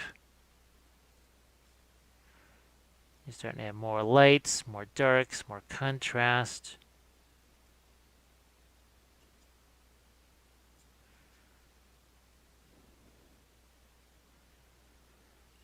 And it's strange to stress speed and patience all at the same time. But that's kind of what I'm doing. Work fast, but be patient. Work fast, but slow down. So now even these sections of the walls on that, you're going to add a little more green into that shadow. And look at that. It makes such a difference. You can see how my shadow areas have gone from almost a bluish gray to practically red liner, now to a greenish brown.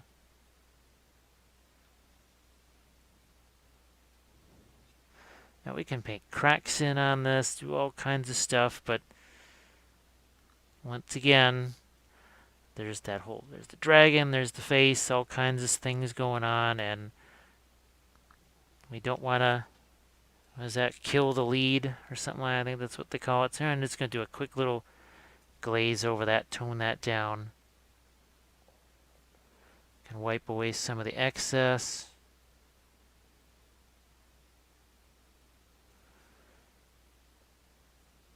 And you'll notice that we've only allowed ourselves to focus in on one element for so long. We start to spend a lot of time on the cloak and the face, and now we're back to the plinth. But there's a lot of variations in this. There's some greens in there, there's some purples, some tans.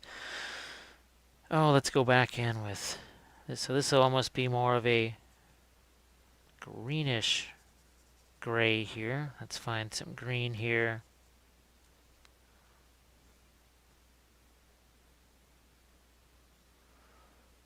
And here on, let's get rid of some of that excess. Again, it's essentially a dark,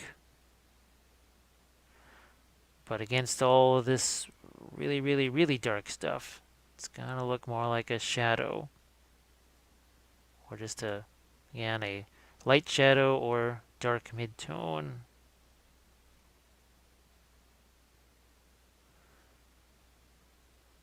And using that side of that brush, you can wipe away with our hands, or makeup sponges. Just the hands are a little more convenient at the moment. So yeah, once I glaze that down, go back in here.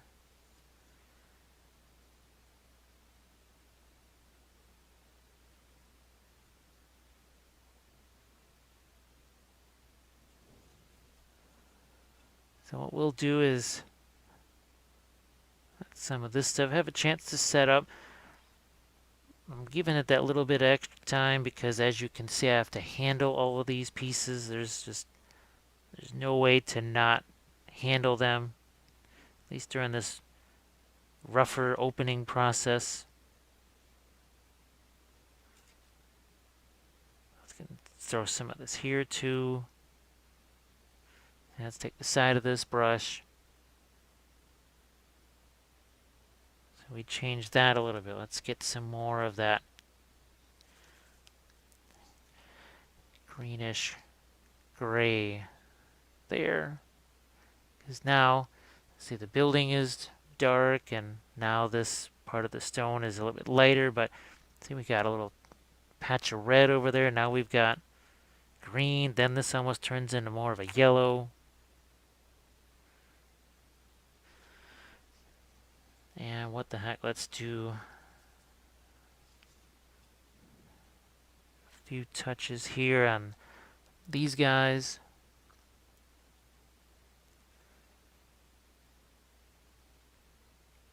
And also do this, it should be, painting's supposed to be fun.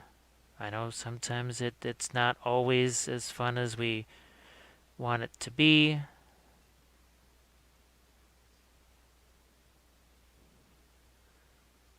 But what I'm going to do is, again, see how far my hand is back on this brush, and I'm just scraping along here and finding a few minor lights along the way.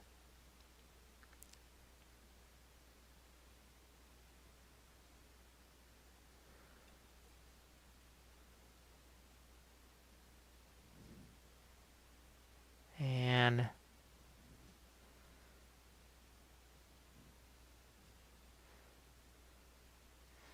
so we'll just leave that go. We've got, see, now we've got some more yellowish tones in there, stuff that's a little bit lighter.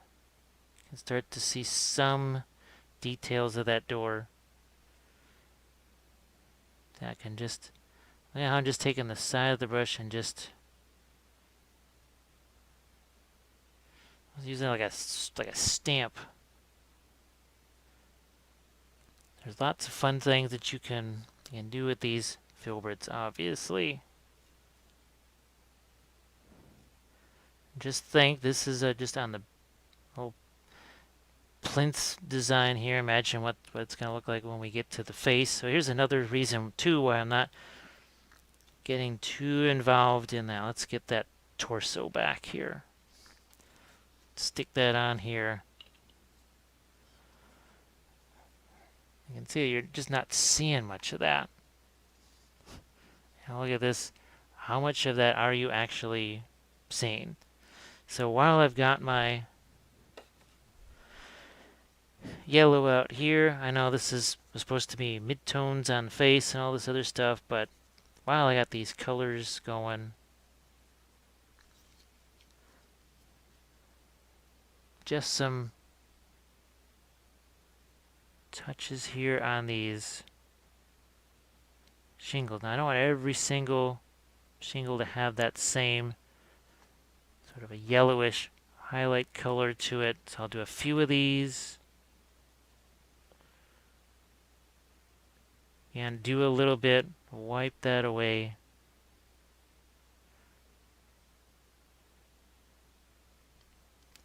A little bit more here. A smidge here. And there's plenty of texture in there, but again, not a dry brush. Plenty of pigment in there. Let's get a touch of greenish gray in here. That's not just all that yellowy type color.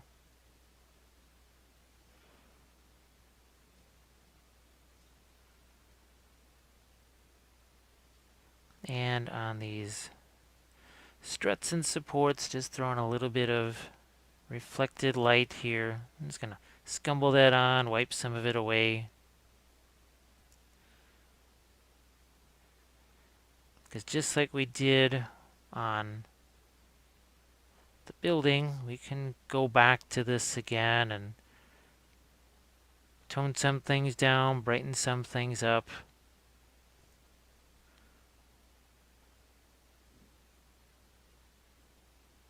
So I'm going to end this segment here. I think we'll get back into this torso here, and I'll do some of the same reddish, lighter colors on this like we did on the head, but we're going to have more of this highlight color here, not so much of this. And see, now you can kind of see that. See how that blue shows up in the shadow areas versus this. I mean, this is just basically a darker red and a lighter red. This is what I like to do, and oh, guess what? Because that's a warmer red, this blue just, it looks more like blue even though it's really gray. So it's that context. What is it next to? So we're going to go back into this here, and like I said, we're going to give it more of this magenta type tone in our next segment.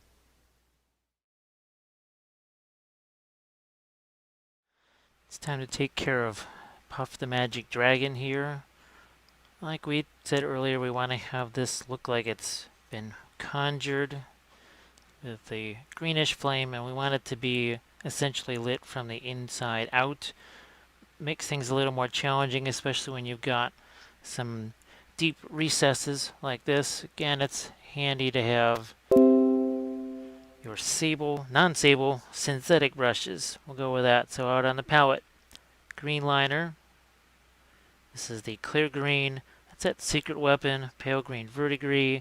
It's our off-white. It's a little more bluish. Clear yellow over here. So what we're going to do is start out with some of this.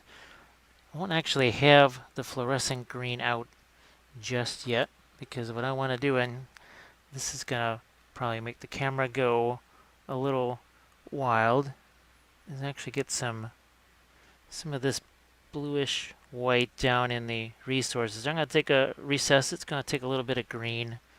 And that green liner, get it down in here. So this is what I want to do. If once I start to put the fluorescent green in there, it's going to take away some of the opacity of this. We don't want that. I'm actually going to throw a little bit of clear yellow in there too. Why not? Vary this up a bit. Mix it a little more towards the green, but you can see the difference in these two sides here now. Nothing has to be pristine or perfect.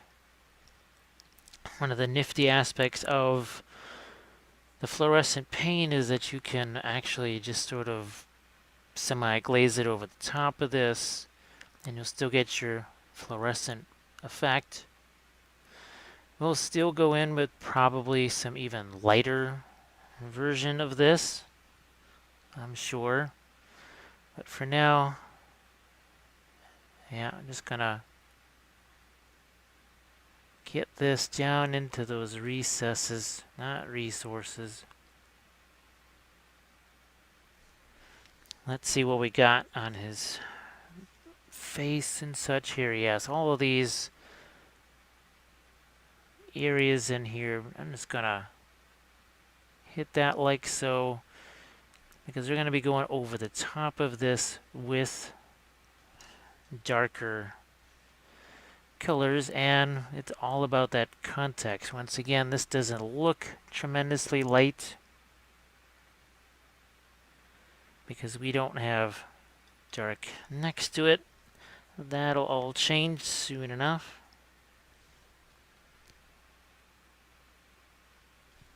Yeah, so it's important here when you're doing this not to get too wrapped up in staying in the lines, I guess is the best way I can put it. So we definitely have to have some kind of glowing eyes on this, that's for sure. Just gonna throw that out there. And again, it's throw some more of the, was it maggot white? I think that's the color. There's a bunch of different ones, probably just like this. Not much more to do here with the tossing some lights out. Gonna do some of this here. Again, looking for wherever there is some kind of a recess like this. Here we go. I think what's interesting with this, where we do all the lighting effects essentially first and then build off of that, it's going to make a messy process even messier at the start. And remember that whole thing of keep calm and keep painting? Yeah, that's the operative thing, is just keep calm. It's all going to work out. And that gets most of our reason. I'm going to add a little more of this. I'm liking that yellow actually in there. So this is another one of those things I talk about all the time on the videos, is making changes over the course of painting the miniature. Yeah, I see we need some over here too. Let's get that in there.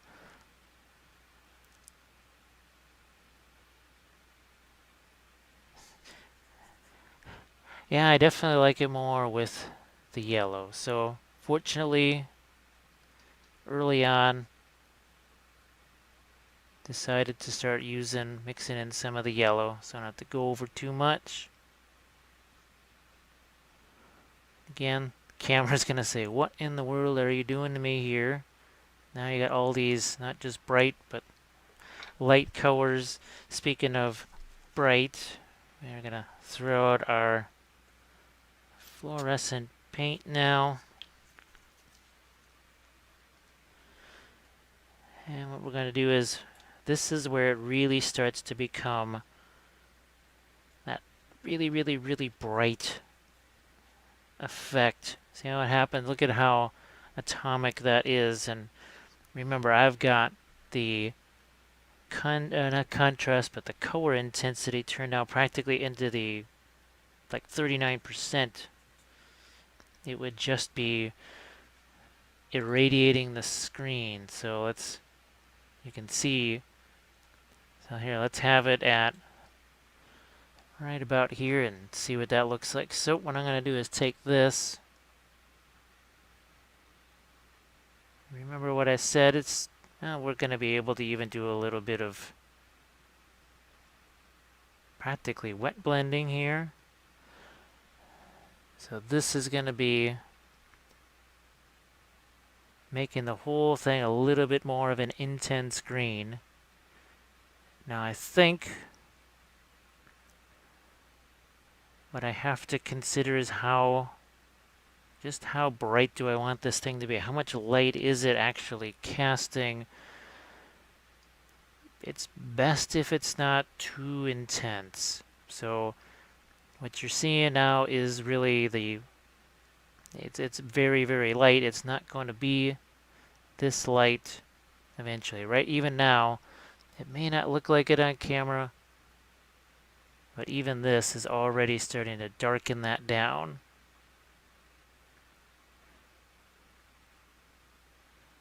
And I think you can start to see what's happening here. We have that light color down essentially inside these little bubbles right here. Here, let's get a little more of this. And again, there's no prizes for neatness. Nobody cares what it looked like when you were half done or 3/4 done. They only care what they're looking at, and that is generally the final thing. And I know it's hard for people to separate from that, especially maybe if you are painting this over many sessions. You may want to see that more immediate progress, that immediate reward. That's understandable. And now this is definitely starting to take on properties that I wanted it to at this point, and what I'll do is at a certain stage here, I'm gonna let this dry and set up like we always do. Maybe go over to the torso since we've got these greens out on the palette.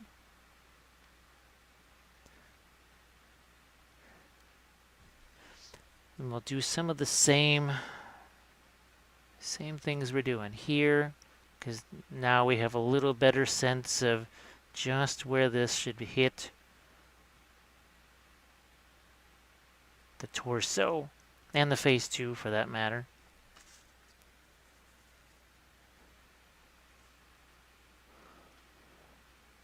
So again, I apologize for just how kind of rough and vigorous this process is, and sometimes it ends up just going off camera. I'm going to throw a little bit of yellow in there, but even that, just adding that already sort of knocked down the intensity of this. You don't necessarily want that. And for those of you with airbrushes, I know Vallejo does make airbrush versions of their fluorescents. I don't know if they make all, 5 colors in the fluorescents or not. I know I've seen the orange. And I haven't tried to put those through an airbrush yet, I don't think. So I don't know how effective they are. Just think of this, just how thick the fluorescent green paint is, and how it sits on the brush, and now imagine that trying to go through an airbrush. So that could be a challenge.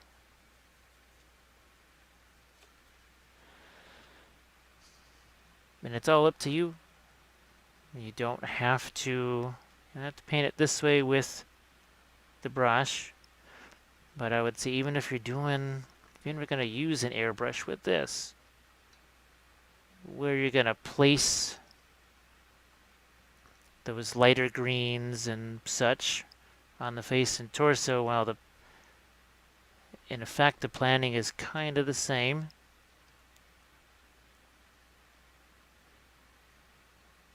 All right. And I think that's pretty much going to set us up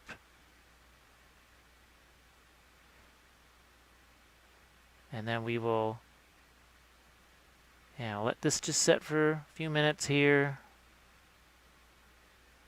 Hop over to another section to see how remember this was actually, you could still see basically primer underneath there.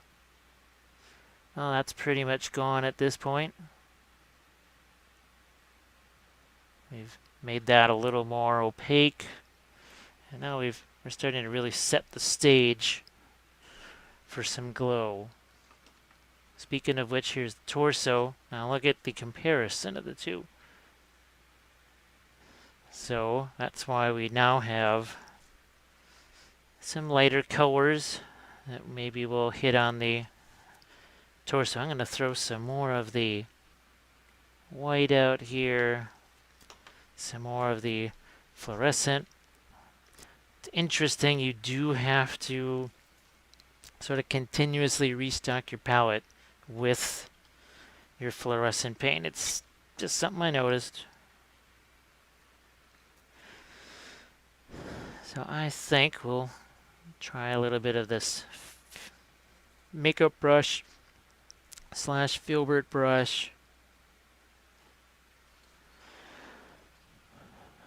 And we'll just start to lighten this up a bit. It's not the finished product by any means. All I want to do is start to get this more in line with the dragon, which we'll go back to here. I'm going to hold it this way, which I think is going to ease up on some of the reflection of the light. We know we have to do some here too. As you can see just how translucent that is. All it takes is a little bit of scumbling and it starts to almost go away.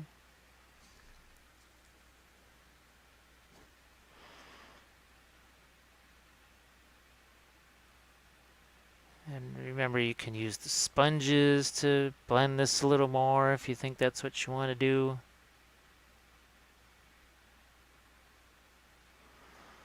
And I've got the, CLOAK to hit here, and now I'm going to hit a few less areas. Grab a little bit of that yellow. Thinking more along the lines of here. Touch there. A touch there. Now, as I mentioned a few times earlier in the video, I only have so much time to spend on this.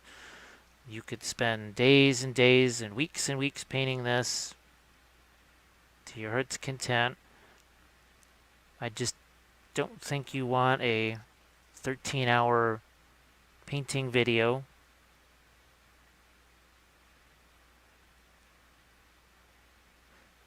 That's I will do some things off camera, especially stuff where it's not going to show up well. It's going to be hard to see because I'm turning it into every which angle. So we'll just mark off a few areas like so. And a bit here too.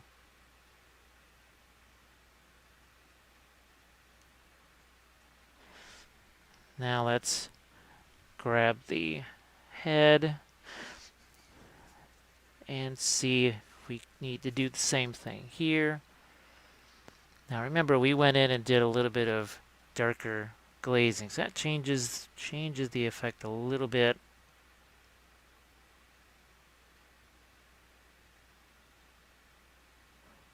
That's going to look a little bit lighter. So here we're reestablishing some of the green here on the face. Now that I know she really is kind of staring that thing face to face, she's almost just going to have a green face. Not going to be a whole lot of skin tone.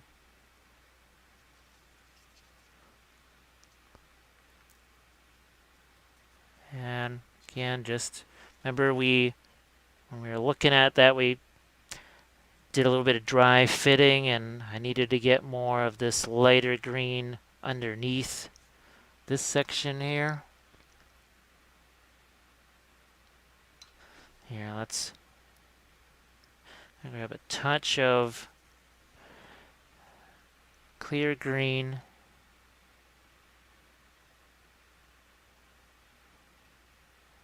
That's what we need. And down here in some of these shadow areas,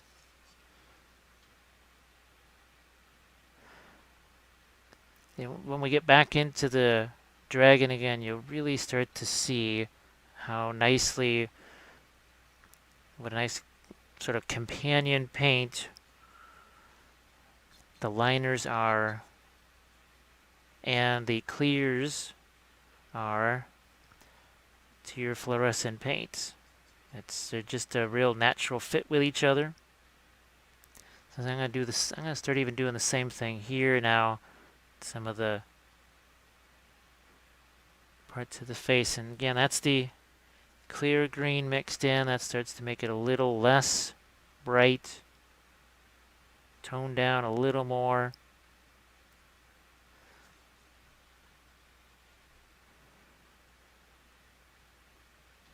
And I'm going to go in and change that color intensity just a bit. Knock down that saturation.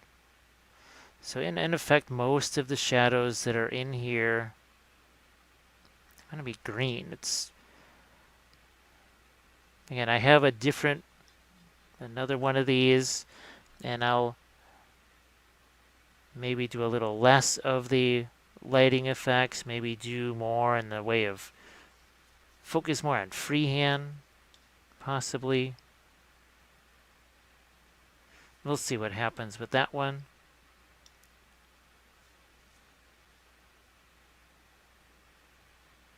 And we'll just, like so, we'll hit this one more time here, just along that edge. Inside the hood here again, I don't want to get too wrapped up in that because we want to get back to that dragon. I'm going to give that a look-see. So it's still on the wettish side, but that is all right. What we're going to do is, again, grab this clear green. See, we're mixing in there with our fluorescent. And once again, this will look like a dry brush, but it most definitely is not. And if it gets too light, I may take some of my lighter mix, bring that in.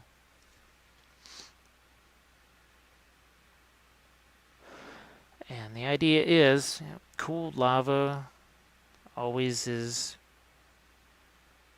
darker the further away it is. That the stuff closer to the surface is always a bit darker. Well, we're doing the same thing here with the flames, and you'll see as soon as I get that out of the intense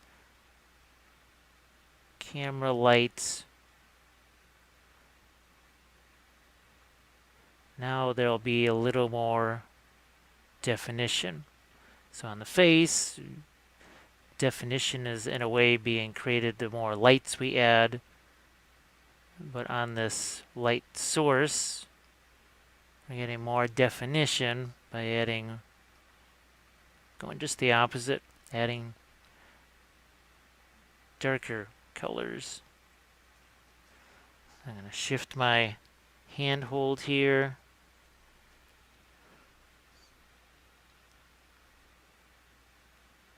And I think you can pretty much get the idea of what's happening here.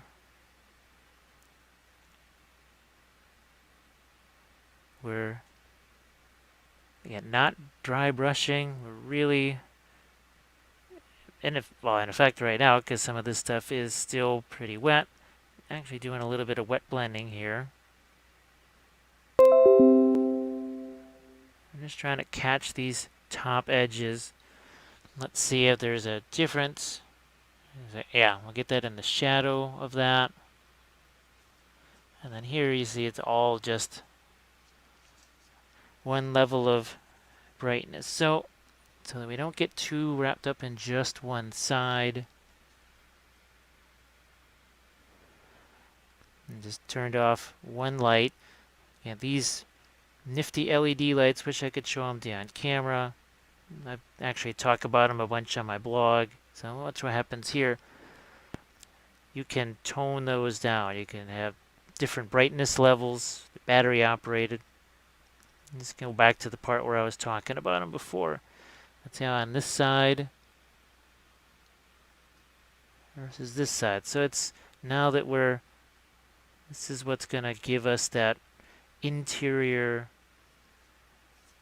glow. It'll be more noticeable here. Of course, you won't see this as much since it's looking towards her face.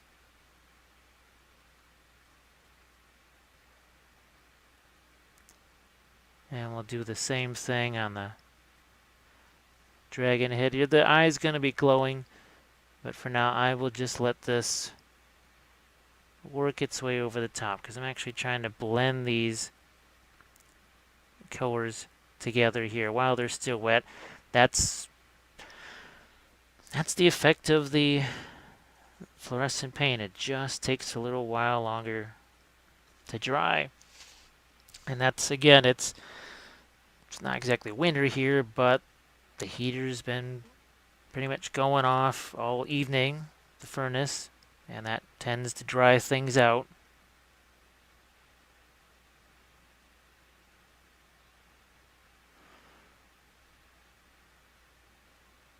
And we're just progressively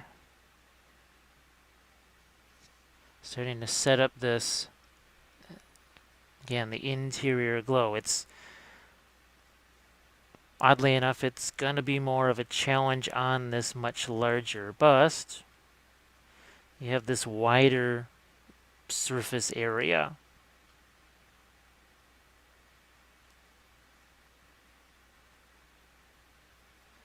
I'll keep going here. Going to do the same thing. That this hand, you can see just how transparent that is. Now I'm going over the top of this, and yet you still see what's underneath. That's why I painted that there before, one of our earlier stages, because I knew that just it doesn't cover, not going to cover like regular paint.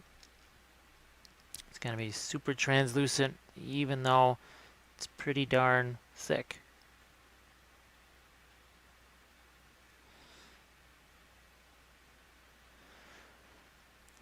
You have to keep in mind too that some parts of this, almost gonna, I got this green liner sitting out here, so it's going to get darker. It's already gotten significantly darker. I know it is tougher to see.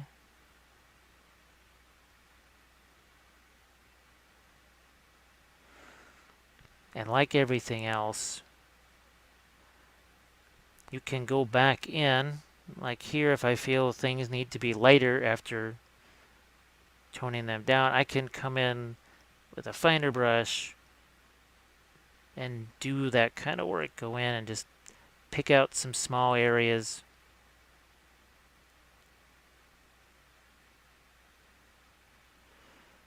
Maybe throw some darn near pure white in some places to make it extra bright.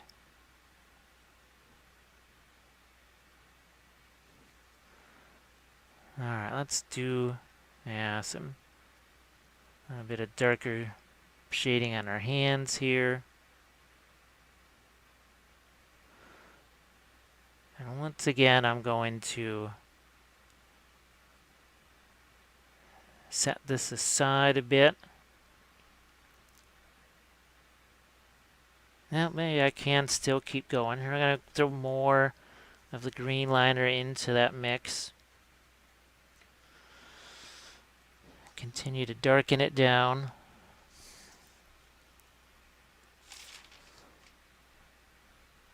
And now I think you'll see, yeah, see that? See the difference that's starting to make? You just start to reach a point of critical mass when you start to see what it is that you're doing. Down here, same thing's going to happen. See the difference that makes.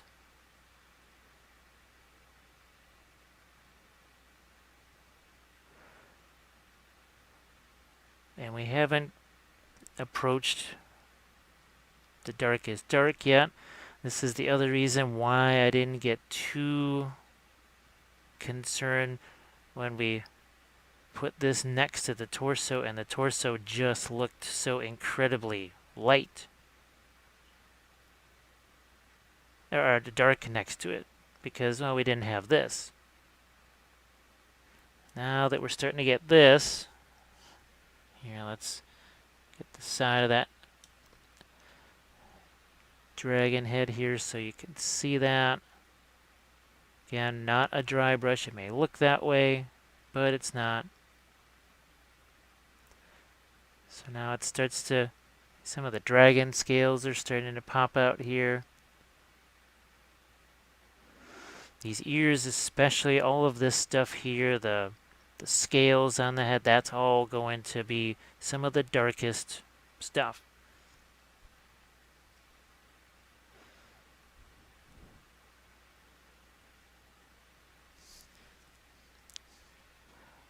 Like I said, we're still just feeling our way through this here, because I had barely a matter of a few hours to even look at this before I turned on the camera and the lights and started filming. It's part of the reason I try to do that is in some ways to make it more similar to maybe what you're gonna go with. You may not have tons of time to just ponder over what it is you're gonna do with that.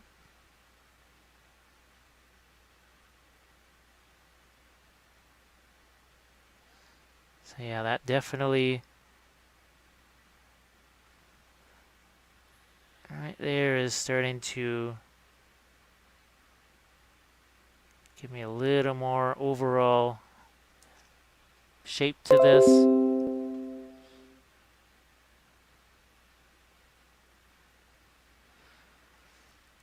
Now what I will probably do at this point is maybe shift to a smaller brush. And now I may even start to throw in just a touch of that green liner. That's going to really darken that down.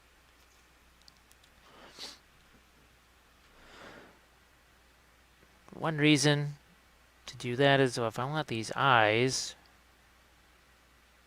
to glow a little bit, it makes sense to have some dark around those.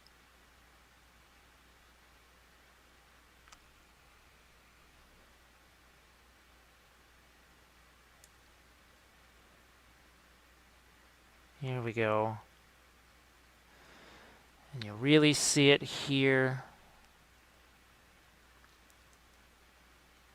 Obviously I need to get this to be fanned out a little bit more, make it more like a filbert brush. And see the difference that starts to make. Now the thing is that just everything looked like one mass of light colors. Really starts to change it around. Now if you want to see this kind of object source lighting or glowing effects pretty much with the same color green on multiple figures or on smaller figures, again, you can check out my Facebook Lives, but now that I'm doing my Army Painter series on the blog, in Series 1, I basically tackle just this sort of thing here.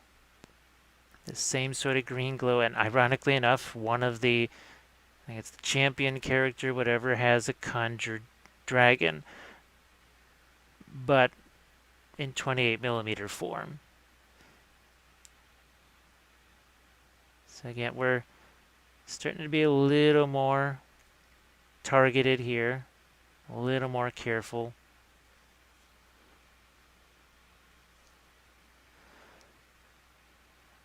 And once again, the thing that's really nice about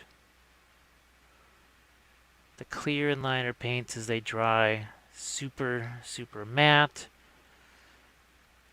So you almost get a little bit of a textural difference too. It's not like the fluorescent paints are shiny, but the liner and clear paints are just so flat. They're almost like weathering paints in some ways. It gives them just a wonderful finish. So see how those flames start to get a bit darker.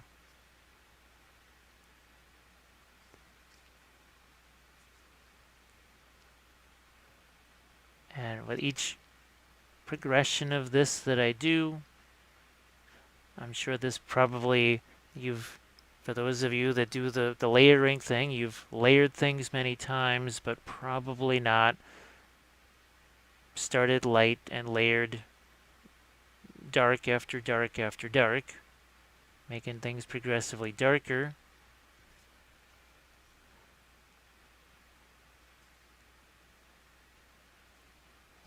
So let's keep this going here.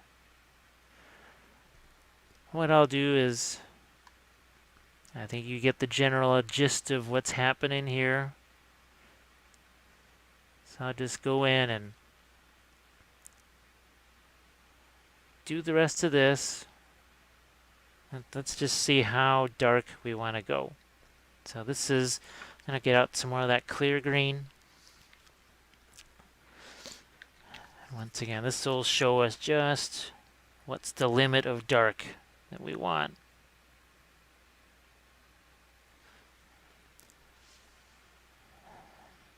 Because I want the most contrast on the head here. So if I make these teeth a little bit darker, the interior glow is that much more effective. But I don't necessarily want this dark of a green on the flames. I'm going to stick with that mostly on the dragon. Say here on the wing structure, probably here on the hands a little bit. I think you can get the general idea of what's going on there. So here we're obviously on the scales back here. By making those dark, that really starts to pop out.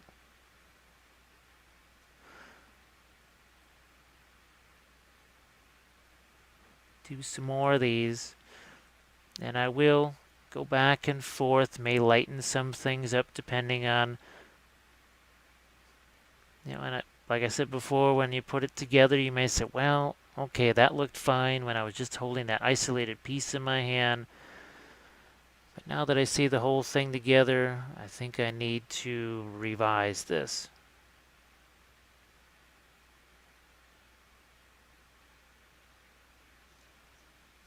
I think that gives you a pretty good idea of what it is we want to do on the dragon. So the next thing we're going to do is go back to our torso, and we'll do a little more refinement on that. And same thing with the head. So hopefully this also gives you some ideas for lava, fire. Basically just substitute, say, orange for this, or we could have done this in magenta. It just happened to be green. That was what popped into my head first. And I thought it might be interesting enough.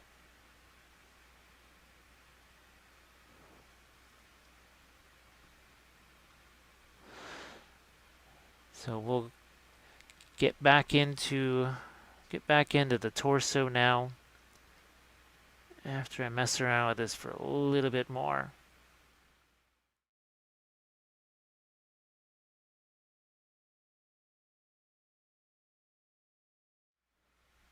So we wanted to get into more refinement on things like the torso and the face. And what you can do is, we've got, see, our fluorescent is still out there, our green liner, and our green clear. So we can mix up, we'll add a little yellow to that. So this will be a little bit on the lighter side here. We can start to pick up things along the cuffs on the sleeves. Again, feel free to use whatever blending mechanism you want. If you want it to be many layers of paint, that's fine too. But I just, as a former pastel artist, I am used to mixing things with my hands. So these highlights may get brighter. Depends what happens when we set the dragon in place, check it out, and we make adjustments from there as usual. Let's see just how light this gets. That's nice. I wanted it to just be a little bit lighter right here. But remember, the fluorescent paint is on the very much translucent, but the clear green and the clear, those also will give you some transparency, and it really helps here. And I think you can see already a substantial difference in how this looks now from not that long ago. It's a lot less rough. It's been smoothed out a bit, and make sure I have a little bit of fluorescent paint in this mix. And we'll do the same thing here. So you can see where this is where things start to get smoothed out, and obviously the more time you spend, the smoother things are going to get. And I know some people, they want absolutely zero brush strokes showing at all.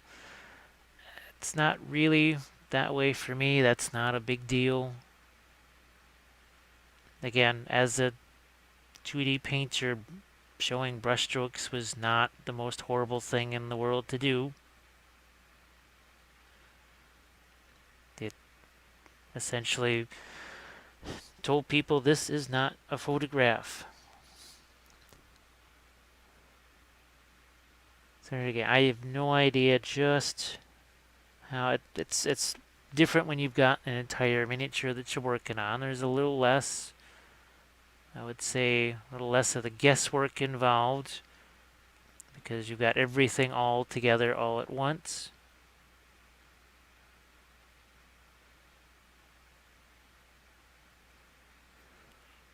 But I think you can, yeah, see, we'll add a little touch lighter here. So I just sort of scumble that around. Again, do a little bit of blending with the finger there.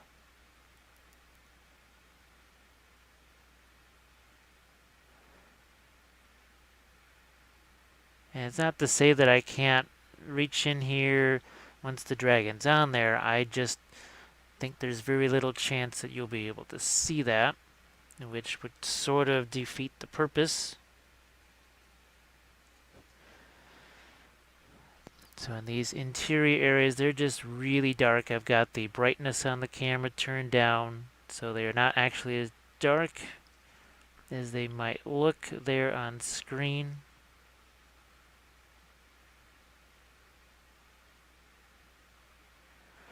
So you get the idea here with our torso. Now set that aside. I'm going to grab the face, or the head, just like what we did with the dragon and other things, we're going to effectively start to play with a little bit of midtones here.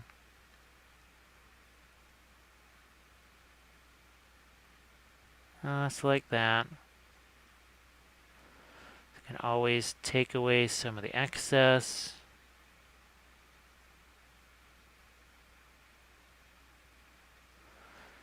Because remember, I can go back in here if I feel like I need more lights.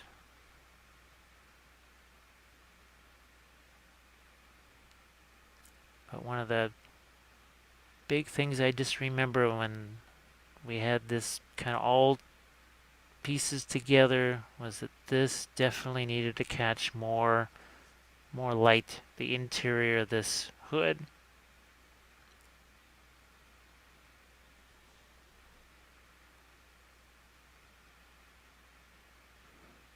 And we'll get some right here. Yeah, I was gonna, for a second there, I was entertaining the idea of placing this on the torso just to get a better view of how this meshes into that top part of the torso piece, but now I can do that off camera. So as I mentioned earlier, I'm trying to do is make another filming area for large scale stuff. Not just busts, but terrain, some of the stuff that I really, really love to do.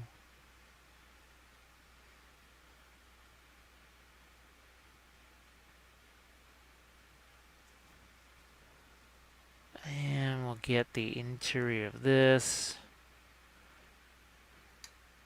So you can see there's more. Things are starting to unify a little bit.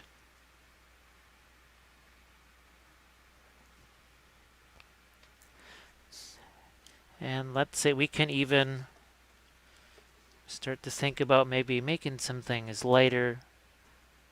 Let's see what happens when we start to do that. I think on the face, obviously that's going to catch a ton of light because she's pretty much staring it right there in the face to face. So let's throw some lights here. And since it's almost eye to eye, I'm thinking I have the glow or the lights hitting the upper lip. It was all set to go in reverse, but yeah, let's get a little more of that clear yellow and the green.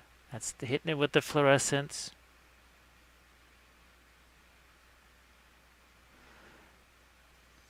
And also on the eyes here. It's not like I want the eyes to be yellow or anything like that, but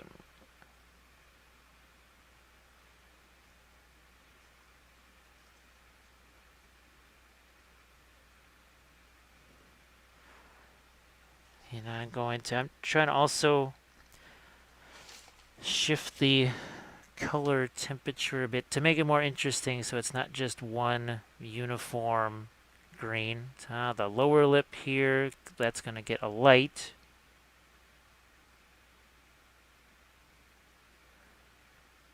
It's going to be interesting on the eyes. Because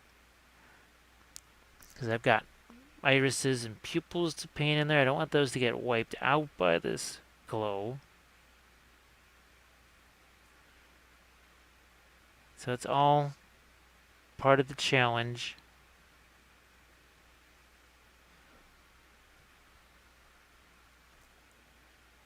And here on the interior, remember I needed that lighter. It's the other reason I wasn't just the lights on the face, also wanted to get lights on the hood.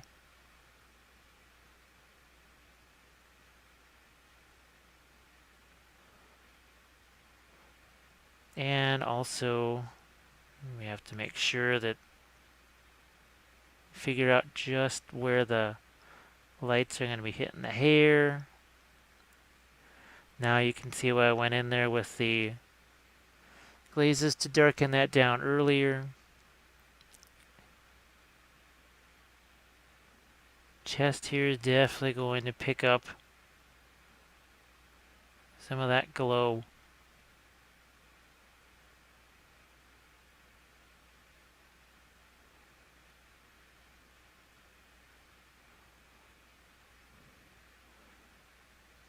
And go back to that lighter color once again.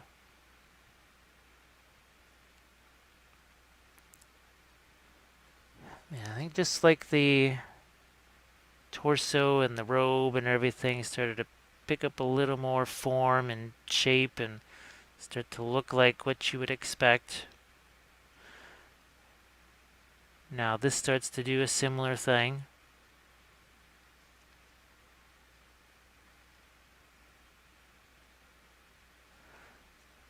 Again, thinking about this area. So I know it gets a little dark as I flop that over.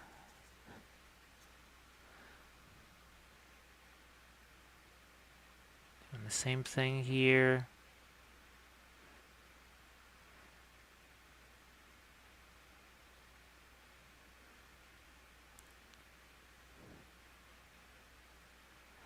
And you notice I've stuck with the larger brushes through this, all this, pretty much 3/4, whatever, of the video, but I'm going to start now getting into a smaller brush. Going to start to do some finer things on the, especially on the face, because that's our focal point, and the dragon. So those you're going to see mostly those two areas. And they really are the most important. So why not focus on those? I think there is going to be a little bit of underside glow here.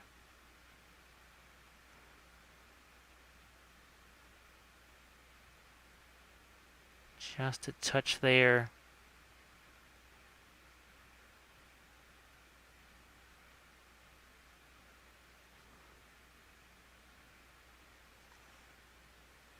All right.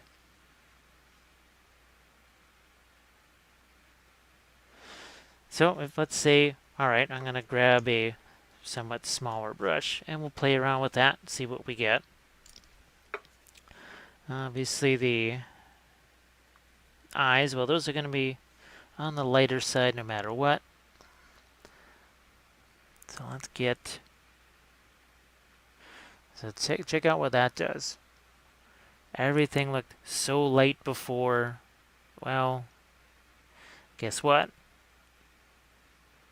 This is what I've been trying to do this whole time, is leave myself enough room to operate here. Look at how much I can do with some lights, because I've just left myself that room to operate. I didn't just dive right away into the, again, those brightest highlights. I've been leaving those, saving those for this time much further down the road.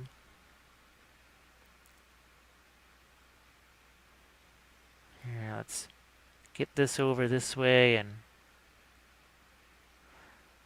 guess what? You're going to see a lot of the same scumbling. See, I'm almost doing that cross-hatching type of a stroke there.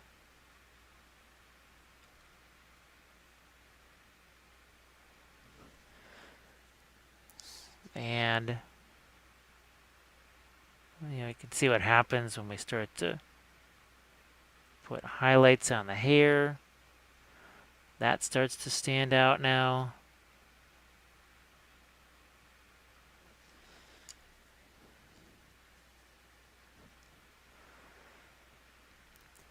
And this is what I mean by refinement. You start to, I'm going to potentially go in here with more maybe glazes of the fluorescent paint to tone down an area, but also make it a little more greenish. I can show you an example of that here. So let's make this a cooler green perhaps. This is the clear green.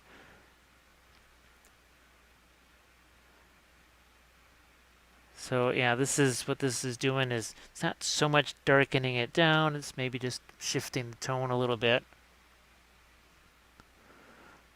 And you see how I just whack the palette cam with this. It's tough to fit a 28mm figure in here, much less something of this colossal size.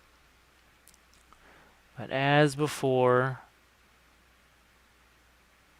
we have to introduce some shadow colors, or at least some kind of dark. Remember what we were doing on the dragon? This is a little bit similar.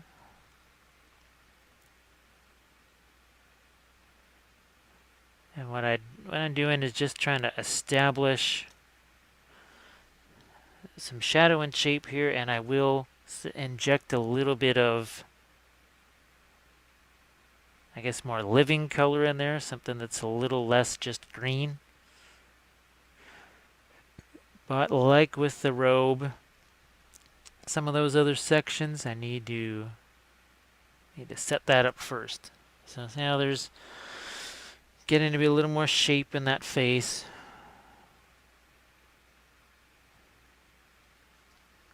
Here too, these shadow areas, those are just kind of a weird dark. They have no... And this is what I'm going to do. So I'm taking that secret weapon, pale green verdigris, and this is where we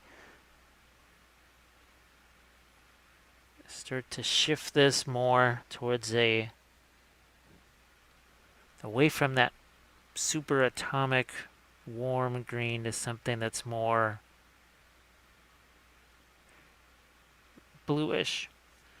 That's to get a little bit of interest in there. Again, when you've got something this big, so I'm going to do the same thing here. It's almost this looks a little bit bluish by comparison.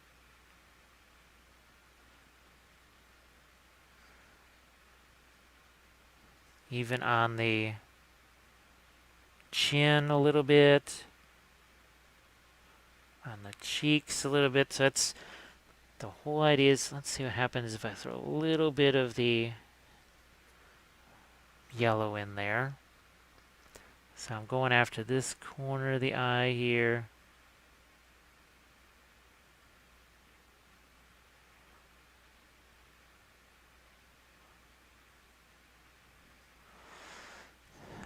And this is where you see now, again, more control exerted over things. This is probably starting to look a little more familiar to how maybe you don't work so much the light back into the dark, back into the midtones, back into the dark. But a smaller brush, not quite so wild. Here, let's make some of this lighter color here. Let's complete the eyes.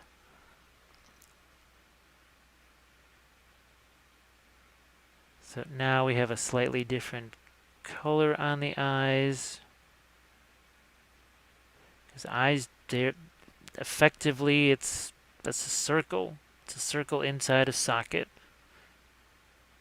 And that means you have to treat it as such and shade it that way.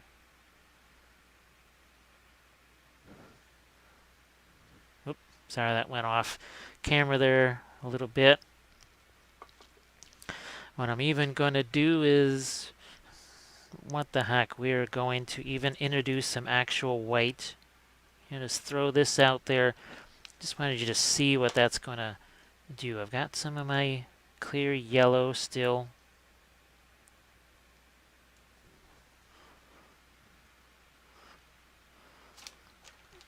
And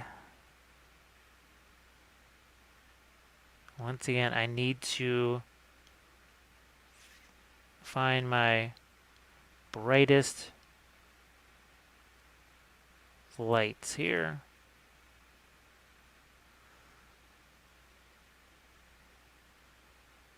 And I can always, as you see, I can go back in and tone things down. Now the camera is bouncing off of that, but it's pretty light. The stuff that I just added here was pretty light.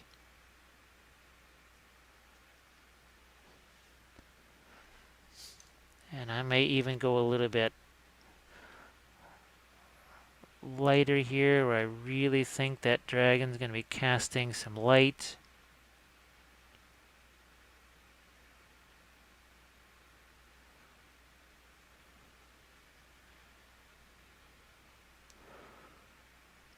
And now the eyes, you thought those were light before, but now that's what happens now with actual white. So you can see it really does change a lot. Not going to do the eyes just yet because we're still working on more of an overall type of a. I'm going to cover the whole thing, not just parts of it. Always have to think, do a little here, do a little there, and just continue to move on and not get bogged down in just one spot.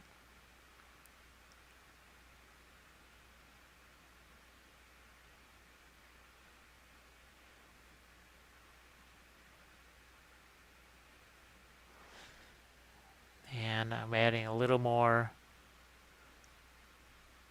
light to the cheekbones here.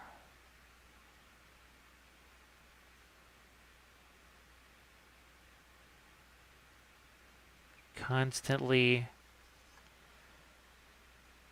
thinking about what is the focus? What do I want them to see?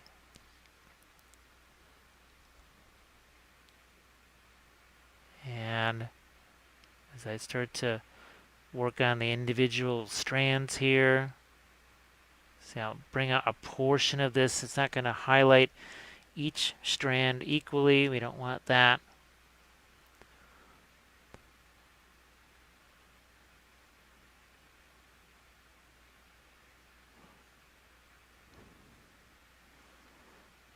And I'm even going to hit that same highlight color here on some of these zones.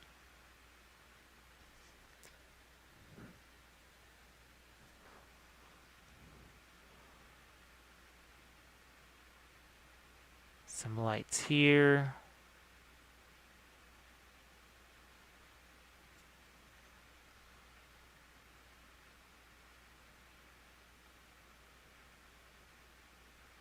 And here. Now back there, let's make sure we get enough of the fluorescent green. And you start to get the idea of what's happening here.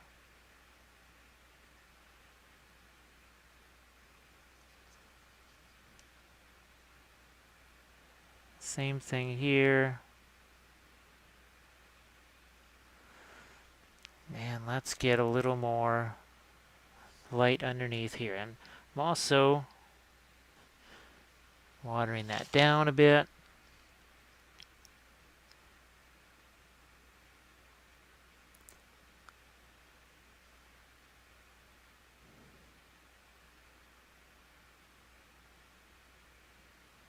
A little more here.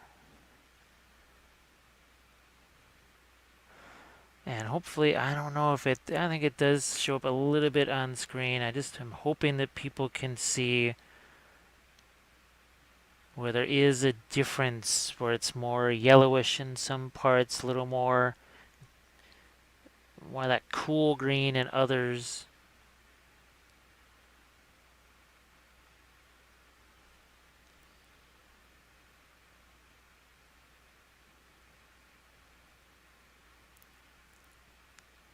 And just try to make a little bit of a progression there.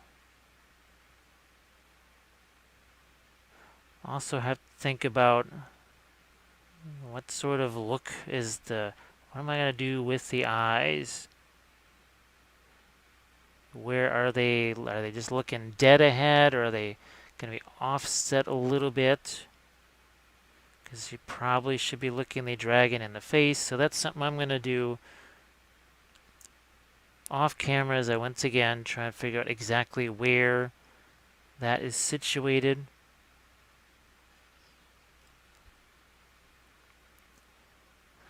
So let's see, I still have some good, still got some of this, and this is where I'm going to. Just looking to do a little bit of a shadow type thing here.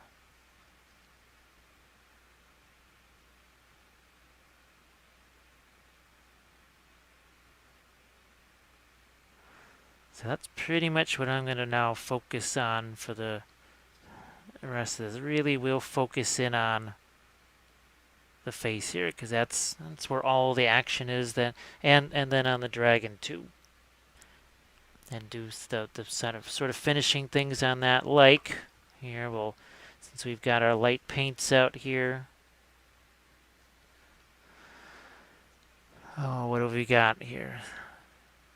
This. So now that is going to stand out much more because around it are darks. And where I feel like I need to reinforce some of that lighter color I can. And even just the opposite. Let's grab a little bit of this clear green.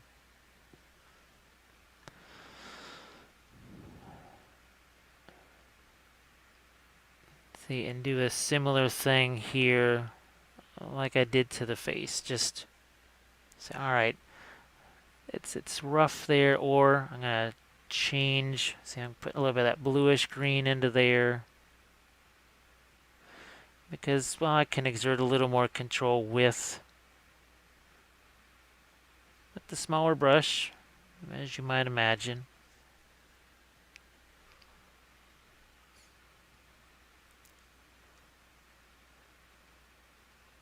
Because again, this is not, you can get the basic principles of what's happening here. You don't need to see me refine every single one of these flames. It's more about the principle and the idea of what we're doing here.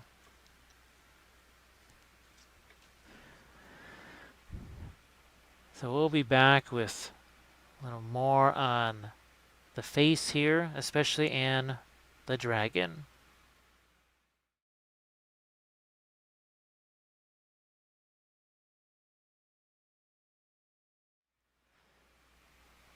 I quickly put our pieces together here so we could get an idea as where these two are supposed to be looking at each other. So she has to look down slightly, but boy, can you see it there? It's also offset a little bit. So she has to essentially look down and to her right or our left, because that's about, when I have it centered to me, she's just slightly off. I'm trying to center it. Do you see how it's just a little bit off center there? You can now get a little better sense for how the glow is starting to work everywhere else. Alright, but let's get into the face. We'll take our pieces away here. And we're back to this. And let's just get started with the eyes. Now I've got red liner out here, green liner. I've even got some red. I got some other stuff out here. That's for doing, hopefully, some skin tones. So this is the red and green liner together. It's going to make a pretty intense dark. And what I'm going to do is see if, and this is just the dark, I'm going to add light to this. And I want this to be somewhat on the relaxed side. That's going to look a little wild as, boom, these big old dark green eyes. Well, they're not going to be that way. Not at all. Because we have several things to do to them.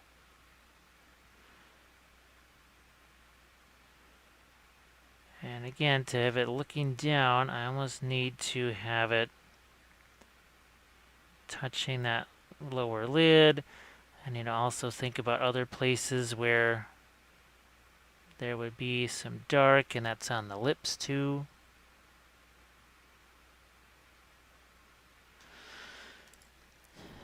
But we don't want her to have red eyes.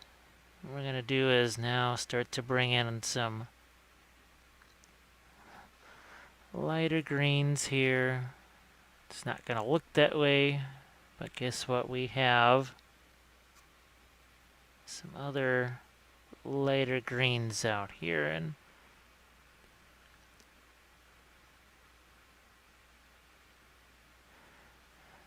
once these eyes start to get some of their lighter colors, see where we're going with this. And as always, I can always change the position of the eyes if I don't like where they're at. So let's make it even a little bit lighter here. And I'm going to go pretty much the green, clear green, and that off-white. I'm going to get this upside down here.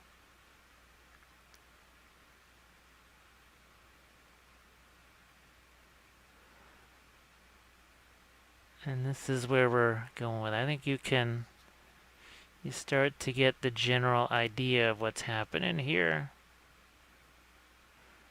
And I can even go to a smaller brush if I need even more refinement.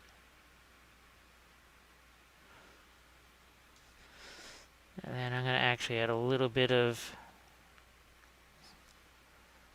the clear yellow to that.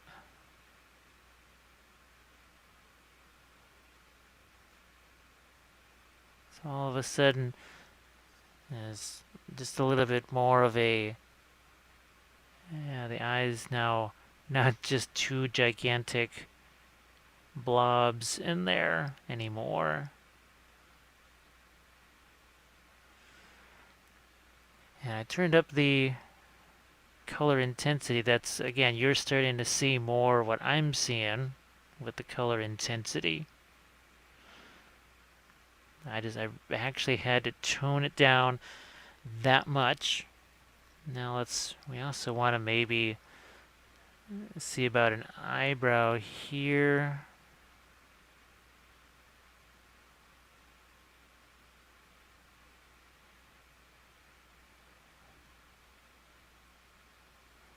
It's a little bit rounded, so I have to sort of search my way through this here. Because I don't want it to be, the eyebrows, they can start to almost look a little bit too much on the frowny side, if that's a word.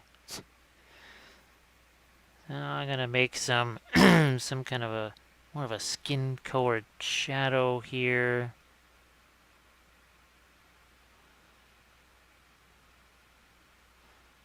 And up here too.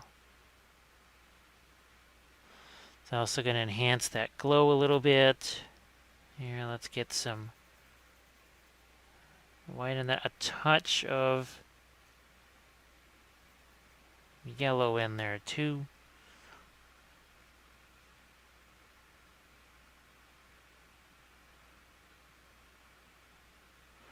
And this is going to go into the... Let me see if I can get this where you can... I think you can just barely see what it is that I'm doing here. So that same reddish color, because again, she doesn't have a green face. That's not the idea of this here. We're going to get some of this shadowy red color on the lips too. At least just some small touch of it. Maybe even here in the shadow on the nose. Just to kind of remind us that, yeah, this is not a green face. It's just that all that reflected light.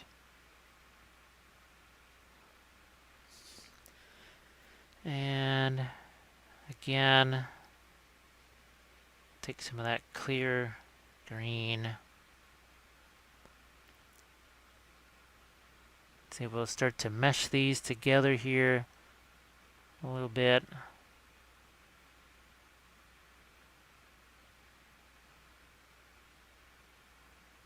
And in here too. And then on the upper part of that lid, or upper part of the iris here,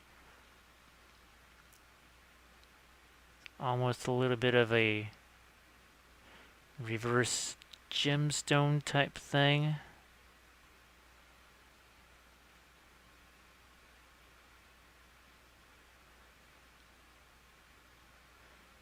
So once again, altering things a little bit in mid-course. And we've got the whites of the eyes.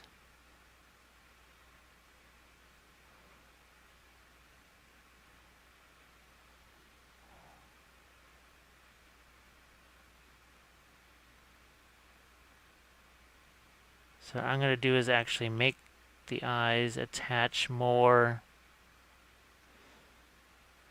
to that upper lid.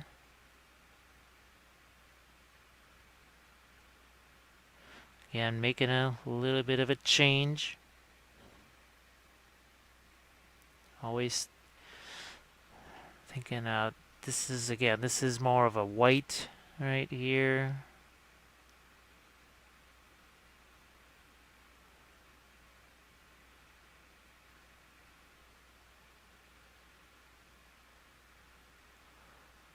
And let's get a little bit of light there on the bottoms of those eyes.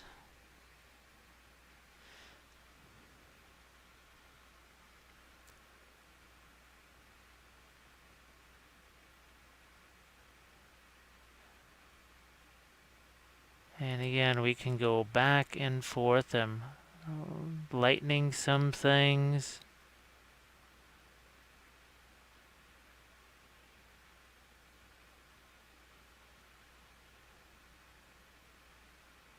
Almost getting a bit of a cool reflection there in the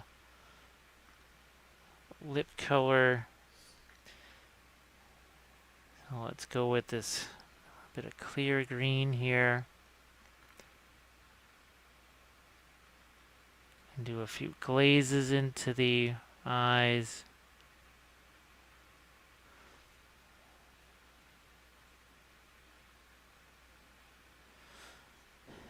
Now these, the eyes were sculpted pretty wide open, so that's something that I have to, unless I want to alter the sculpt of the eyes, I have to go with what's there.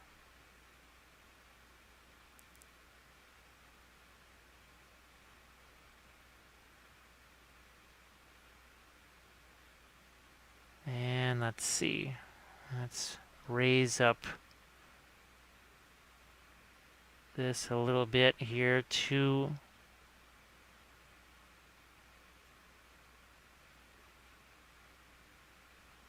So maybe that expression of intensity conjuring, instead of looking at it like it's she's just got a little pet in her hands, so maybe there should be a bit of casting fury going on here.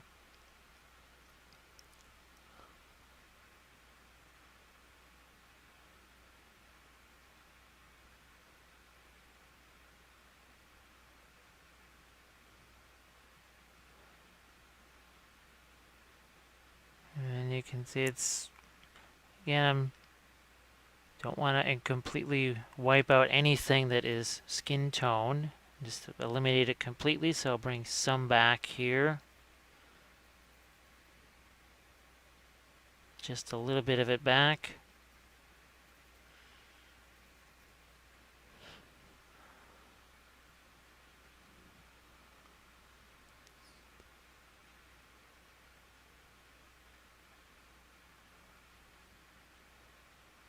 Just a little bit like so, and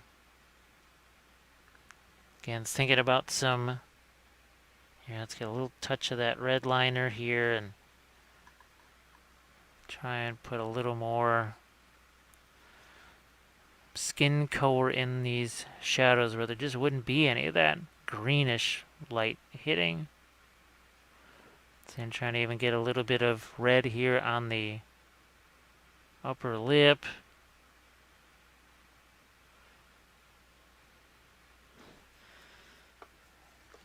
And if need be, we can always go to if you want to grab a finer brush, we can do that too.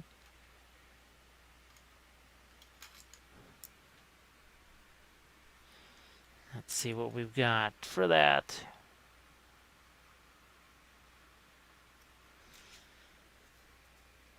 So this is our red liner here. Touch of green liner.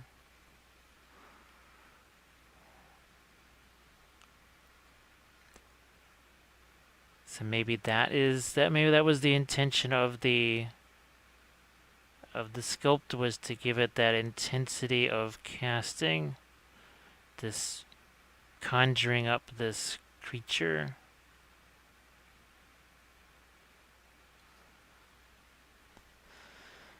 Let's go more towards just some green liner here.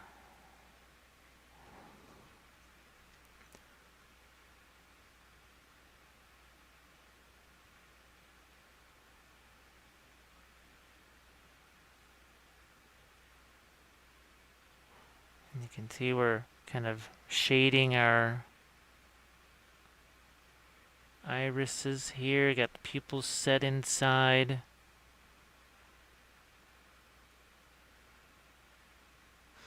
And I may grab a few touches of that clear yellow and the green just to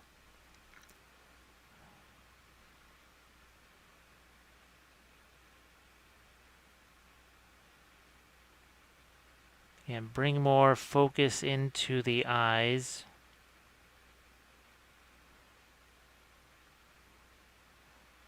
So the face just takes on maybe a little more malevolence here than the original intent was that I had, and that's okay.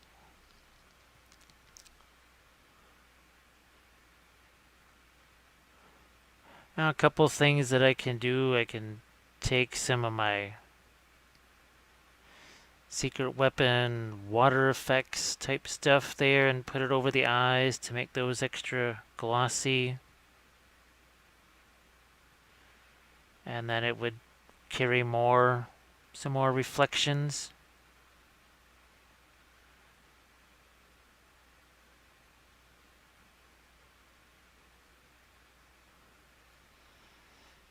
So I think you can start to get the the gist of what we're trying to do here.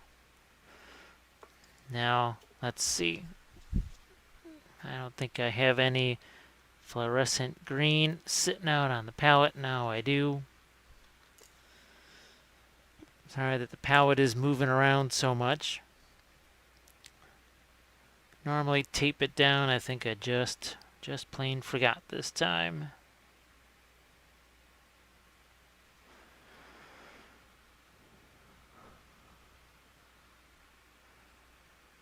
So let's bring in, touch more of this.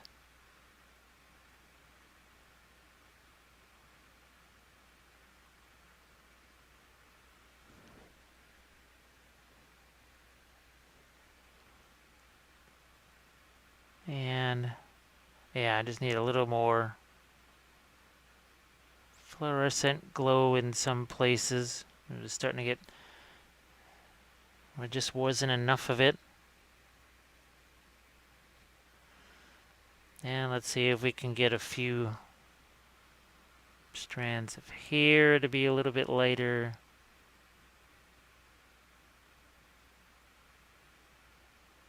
Basically picking up some highlights of the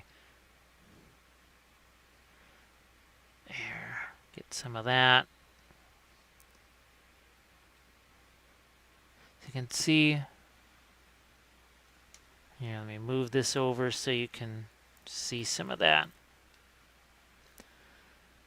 Yeah, you can just see what I'm doing down in the corner here.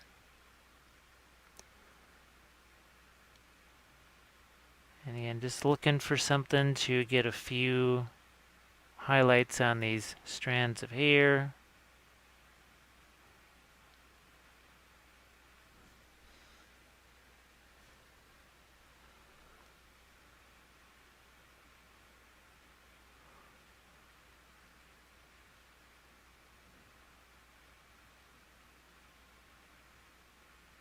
Just a bit more here.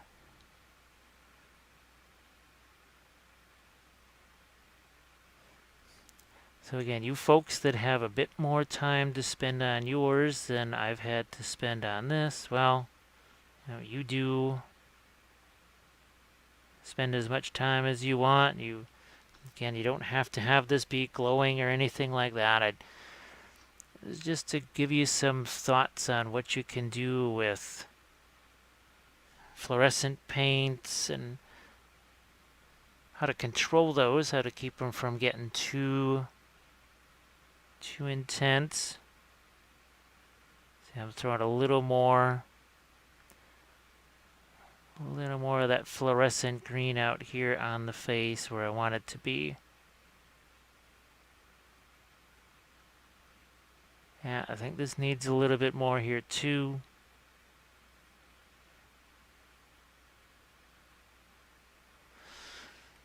And go back in here and see what we got for these irises, or for the pupils, sorry. Here, let's get in here.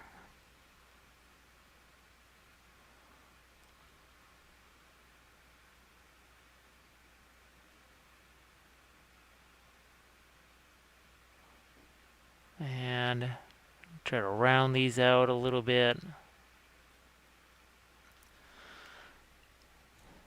Yeah, I think, yep, I still have my white over here. I'm going to grab some of that.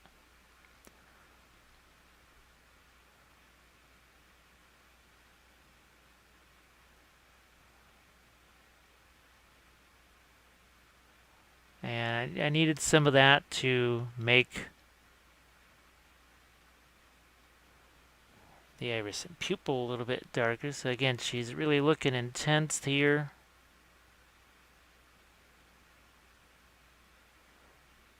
But let's reassemble this real quick and see just what we get when she looks at her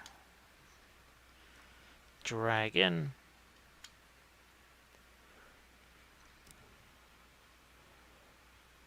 So now she's just really, they're giving each other a good stare down now. There she's looking at her dragon.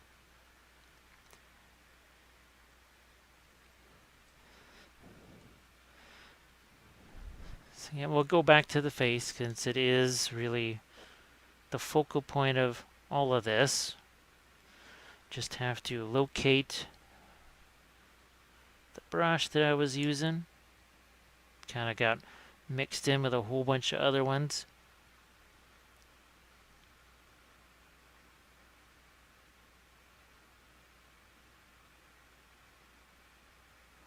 I'm going to throw a little bit of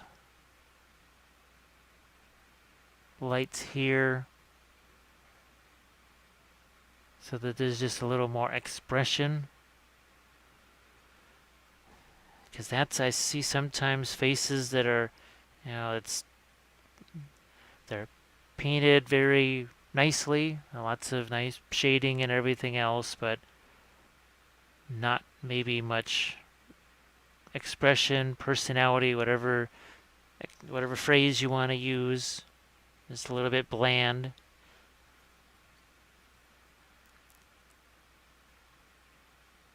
And sometimes maybe the original sculpt doesn't have as much and you have to superimpose a little bit of extra personality to the face.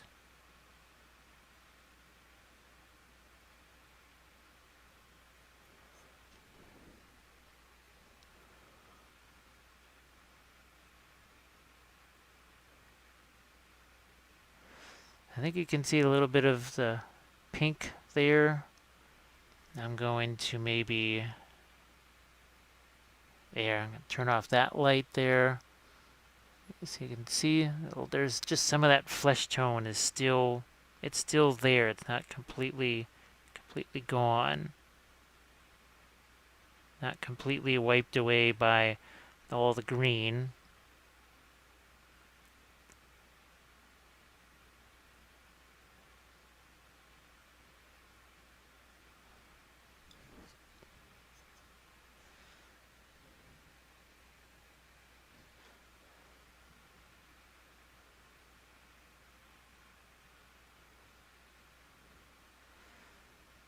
And I could go crazy on this for hours and hours more, trying to finish off more, do more extra little details and such. Now,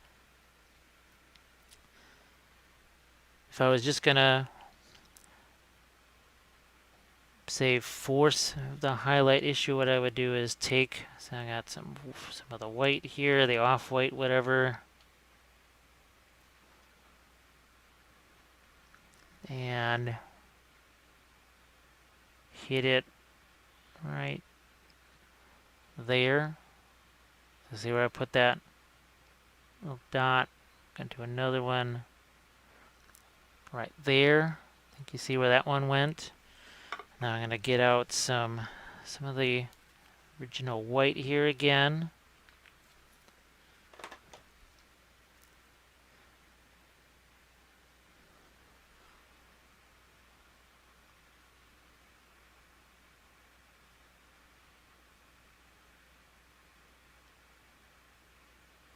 And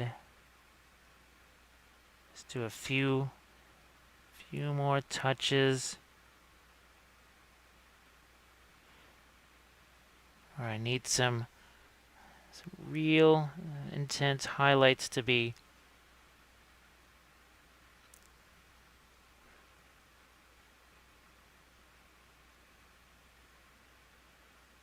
that's what I'll try and do. I'll see if I can get this thing put together and somehow underneath this camera so that you can see some final thoughts, or what I may just do is have some photos of it and have some text blocks there and maybe do the final thoughts that way. In any case, I have another one of these, so I can try some different things on that, but I think this gives you some thoughts. Again, there's a lot of different, there's some yellows in here, stuff that's a little more bluish. You even still have a little bit of the flesh tones that survived. So at this point, I kind of have to put it together to see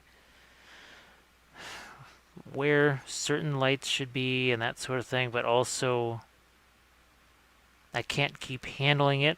That's why I'm wearing the glove here, to try and keep myself from removing paint on the figure, but it's only going to last so long. So that's the other thing too, is I have to put it together and then just kind of not handle it so much.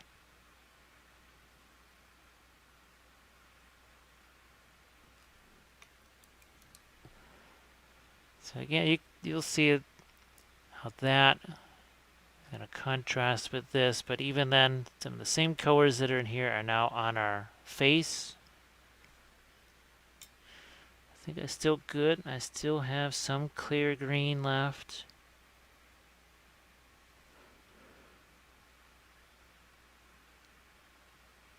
And I'm just doing some more, few more glazes here. Obviously the eyes are just they're each focal point of any miniature, but especially one as large as this.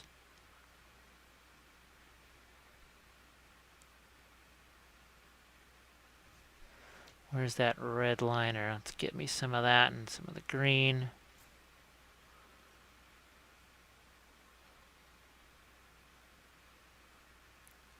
And that's going to be some nice contrast there too, right where we need some.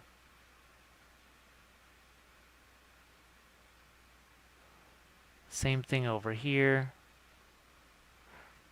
Yeah, these are things that are going to be so tough for you to see as I keep spinning this thing around.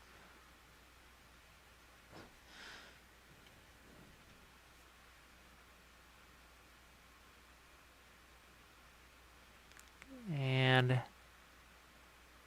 I had also done, yeah, this was something I had to do off camera because as I held it in my hands, there's absolutely no way I can get this to be seen. I even took a little bit of, say, the red liner here because the hair's, again, it's not green. Hair's probably some kind of dark brown.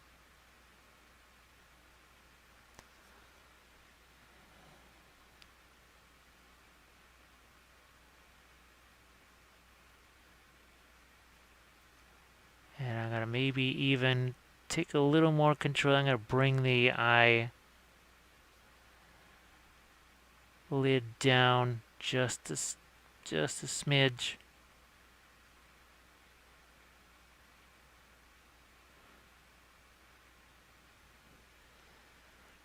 See how we got that little bit of flesh tone color on the lips and on the nose. I think I'm going to get some darks in the corners of the mouths there. It's almost, I don't want to say like she's surprised, but just that more intense look on the face.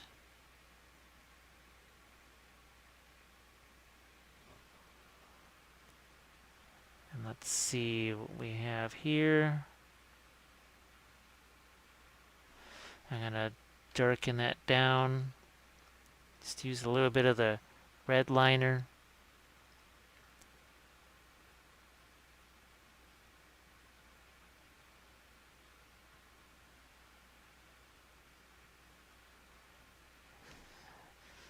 Alright, and at this point,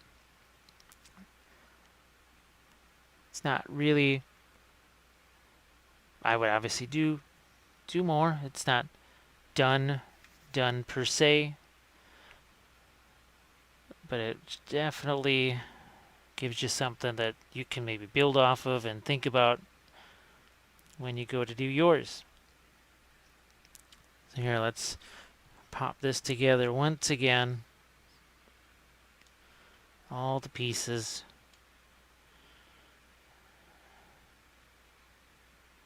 And there she is with her dragon.